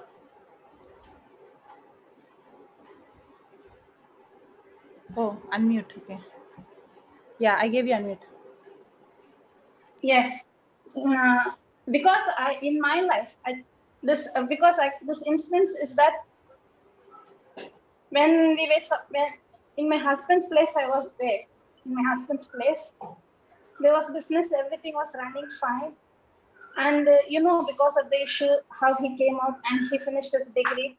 When they said, you go there, come here, come here, I was not willing. Actually speaking, I was not willing. Because the reason is that now I'm somewhere far away. My relatives don't know what is happening to me. They think that she's married to a big family. She's okay. She's settled there. So no one know that what I'm going through, what is happening to me. And for me, I had this thought that if I come here, everyone will come to know. Everyone will ask questions. I didn't know that God had a plan, a purpose here. I didn't know. One of the sisters in the word, she said to me, "Do you trust in you or you're trusting in God? If you really trust in God, what is you trust in God? God is there. That one, be like Abraham. That is the time, because whenever this word comes, I'll think, yes, when God is with me, who can come against? I don't know what is there. I don't know what is going to happen in the future. I don't know. But I was not ready to come here. But let me go, because everyone will come and ask, what about the job? What about this? What this? Why is your husband like? All these negative thoughts were tormenting me. But that sister said, do you really trust in God? God is there with you. Then why can't? Then I said, yes, I trust in God. Okay, I'm going. God, and that decision we made and we came here. I didn't know that is the time my sister also got transferred. She came to Tuticorin. I came here. My husband started to go to work. That was the time I started much more. Before it was emotional. Word of God was my problem should be solved. Now it was real thirst started to build up. I used to ask Jocelyn lots of questions. She got work in opposite to my house. Every day she used to come. Half an hour she used to spend. That half an hour was very precious for me. Half an hour or 15 minutes. And everything changed. I thought something, but God had a supernatural. I was blessed with a child. After coming here, after 2 years, I got a child. And everything changed. Now, a ministry, I'm very much happy. If you, like Abraham only, there, everything is there. But here, where God said something, a purpose, a future. So when you said this, so I thought I can share my testimony. We don't know what to say, but when we trust in God, God has a plan, God has a purpose. We don't know how, where, why, but God is there with us. Everyone had the same kind of mentality. Even I had, my problem has to be solved.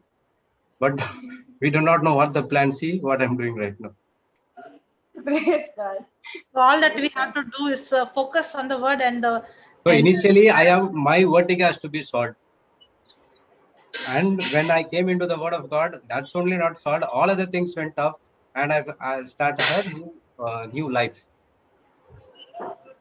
Praise God. Praise God. Praise God. Thank you, Jesus. Wonderful.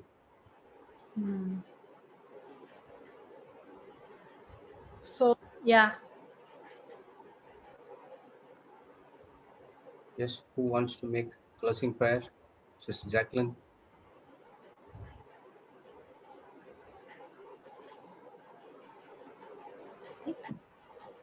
Yes, sister, we can close. Heavenly Father, Jesus our Savior, Holy Spirit, our counselor, our helper, our advocate, we thank you and we praise you for today's teaching, for revealing to us the truth. And the word of God says the truth shall set you free. Lord, today you have taught us, Lord, the kind of faith that we need to have.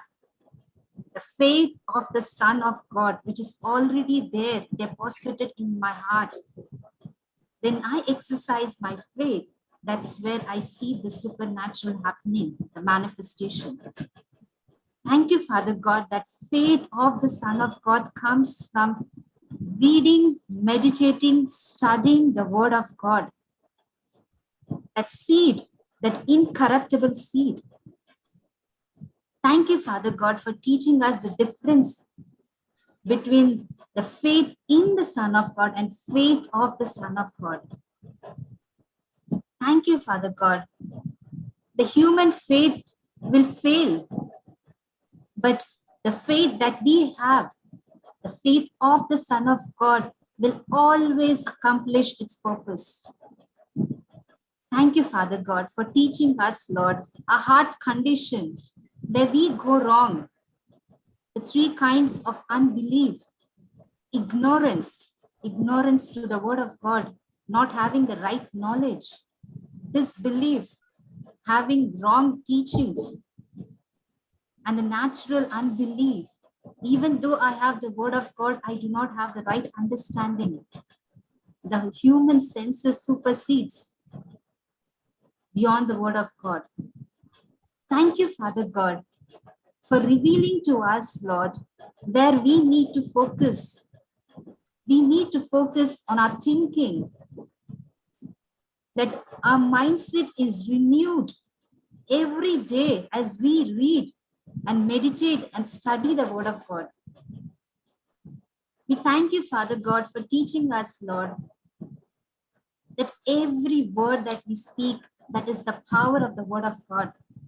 When we release that power, that word will go, when we plant that seed, it will bring more multifold of harvest. Thank you, Father God, for teaching to us through Sister JCILM, for giving us so much of example and demonstrating it, Lord, with so many testimony. Thank you, Father God. The right thinking leads to right believing. The right believing leads to the right action. Thank you, Father God. Your Word of God is perfect. Thank you, Father God. As Abraham believed on your word and trusted you, Lord, that is the reason he became the father of many nations, that word that you promised him, Lord, and he is the father of faith. Thank you, Father God, for teaching us so much examples from the Bible.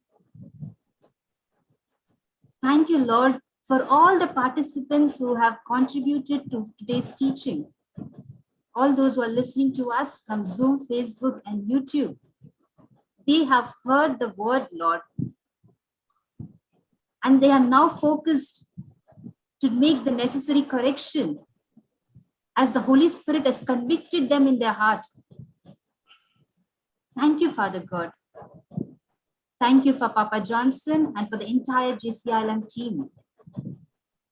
Thank you, Lord, for giving us this opportunity to know the truth, to learn, and to put into practice what the Word of God says.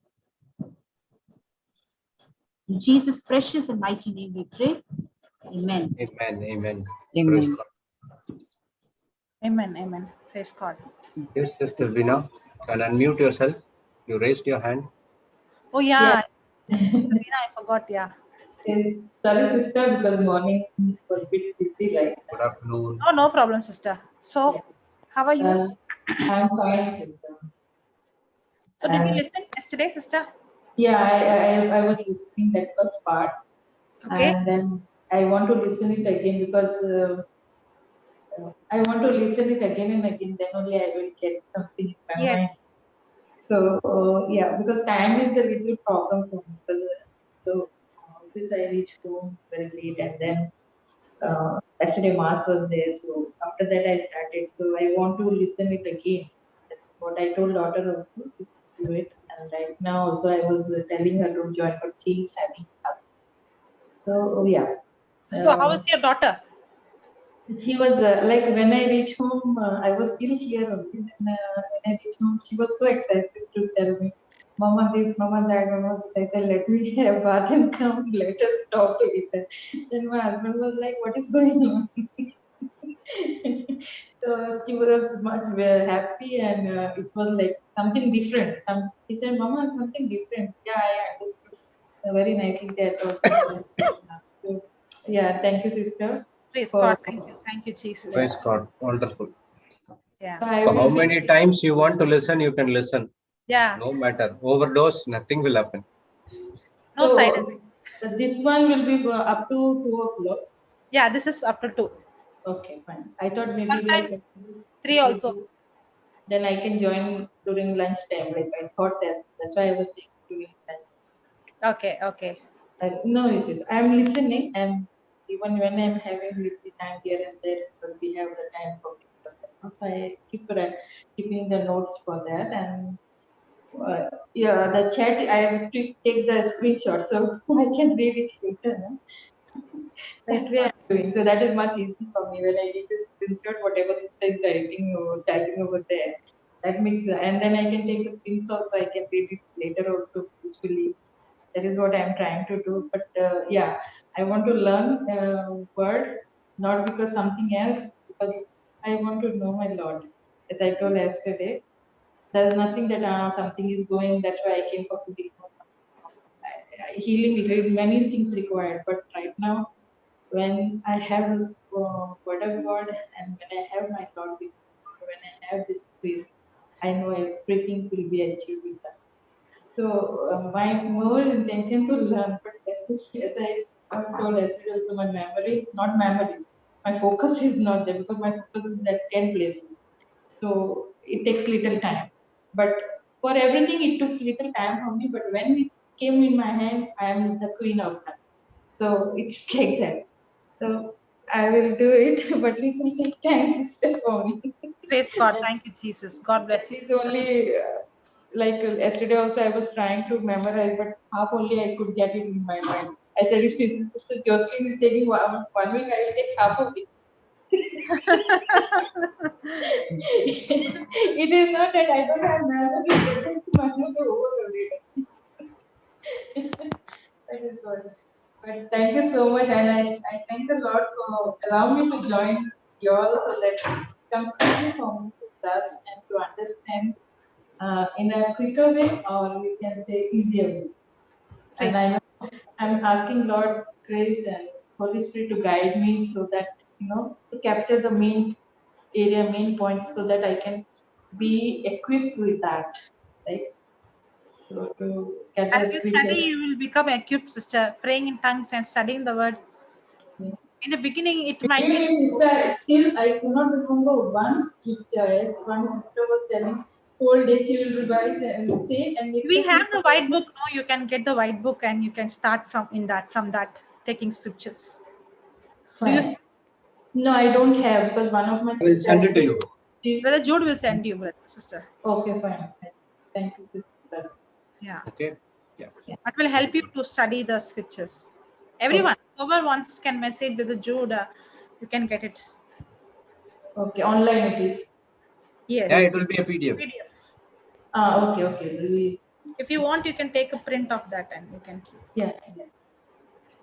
Thank you so much, sister. For print also, there's a different copy, no, brother? Printing copy? Do we? Yes.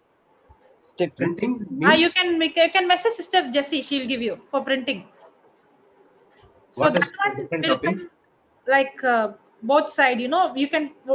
Oh, I have both the things. Okay. Then you can get it from the Jude. Yeah. Which you want? You want a print document or normal? You want to read in a PDF? Both I have. Okay. So if you get the print copy, when you print, it comes good. That way it will be much better for me. What, sister? Yeah. No. The voice is breaking. Voice breaking. What did you say? No, that way it will be much better for me to read Yes. That will help you for if you see that in that you have scriptures for different areas like fear and worry, for finance, for wisdom. So you can go through the whole book and you can study whichever you want. It will be easy. Yeah, yesterday one sister is there who was talking about knee problem. She's from my group. She had, I think, the same copies and sent, like pictures and sent. Is there? Your voice is breaking, sister. Okay. I don't. Now it's breaking. Now it's okay. Because of the video. Praise God. You were saying something, your sister? Yeah, Sister Libby, she has sent me, but Okay. She has sent you. Okay. Yeah, but it is not very clear for me. Yeah. Okay. Well, Jude will give you, so you no need to worry about it. Which one is not clear? No, somebody has sent her the screenshot of the white book. Okay. Her sister has. It's on the chat if she wants. I don't know whether she can access. She is in the mobile. It's in the chat. In the mobile. Okay.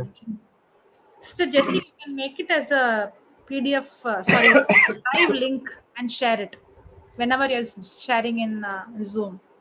Okay. I'll upload these two in the Google Drive. You can share that live link. Yeah. You can share always the drive link. One is already in our website, isn't it? Printable will not be there. Okay. I'll upload that printable. Can it be uploaded so that people can get it? Yeah, and today I'll upload it, and from tomorrow onwards you can share the link. Okay. All right. Thank you. Thank you, sister. Praise God. Thank you, everyone. Sister Bina. Thank you. Yeah, God bless thank you, you all. sister. So tomorrow also be the same time, right? Yes, yes. Same time, yes. Timing won't change. So I'm your regular student most of the time, listening. Sister Clara has come. Yeah. Yes, sister. Now you can unmute. Brother, sister, good afternoon, good afternoon, everybody. Sister Bina, I know. I can send her everything, sister. Yesterday also I was in YouTube. And we know each other. We are from the same parish. Oh, okay. Woman, yes. Okay, And okay, even Sister that. Clara. Okay, okay. She will Hi, give dear. you, did you see her statement? She will What? give you everything. Even if you ask her house, she will write it. Sister, no, sister. Whatever I know, I will give to the maximum, full. I know your And, heart. I was just. Thank you, Sister Clara. I know how excited you are. Yesterday also I wanted to jump from there, but I had class. Then I couldn't do, but I was so happy. I didn't have the number. Otherwise, I would have immediately sent you, sister. And then Sister Agnes also, sister, I had sent because I had the class. I could not come along with her. I think he's better now. Thank God. Praise God. Thank you, Jesus. Yes. Thank you, sister. Thank you all. Sister Bina, you give me a number, okay? I will add you. Okay. Yes. But how do you give? In the chat, can you put? I'll give it to you, sister. Thank you, brother. Thank you so much. I'm going, sister and brother, everybody. Yes. Okay. Thank you, everyone. Thank you. Thank you, Okay, everyone. announcements. 2:30 we have Tamil meeting. 3 o'clock we have Punkani. There is no Malaysia teaching today. It has been shifted to Wednesday. 5:30 we have Happy Family. 5:45 we have Kannada teaching. 7 o'clock we have Hindi. 7 o'clock we have Marathi. 8 o'clock Happy Family Children's session. 9 o'clock English session taken by Sister Florita. 12 o'clock it's Melbourne. 6 o'clock class taken by Sister Aslin, Parenting with Word of God. And tomorrow 9 o'clock again it's Global Retreat. Thank you all. God bless you. A wonderful day. Meeting will be on for some time. You can copy the charts.